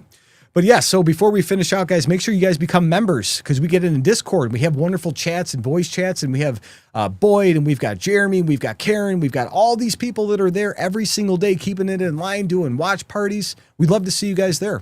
And you can only do that if you're a member. So we got Scott Deck saying, hit the like button, people. Hit it, and share it. And let's get back to it, guys. All right. Appreciate you being here with me this week. And there you guys have it. Another day of connecting the dots that the mainstream media refused to acknowledge. Tonight, we witnessed justice finally catching up with the untouchable elites. Prince Andrew's arrest proves that royal connections can't shield you from accountability forever. And I hope the Department of Justice does the same for our politicians. And while our Department of Justice spent years protecting certain powerful figures, foreign authorities stepped up to deliver what American law enforcement wouldn't do. The Epstein network's tentacles reached everywhere, and today's development show that nowhere is beyond the reach of real justice. They arrested a prince today. We've also exposed the Democrats' desperate fight against election integrity.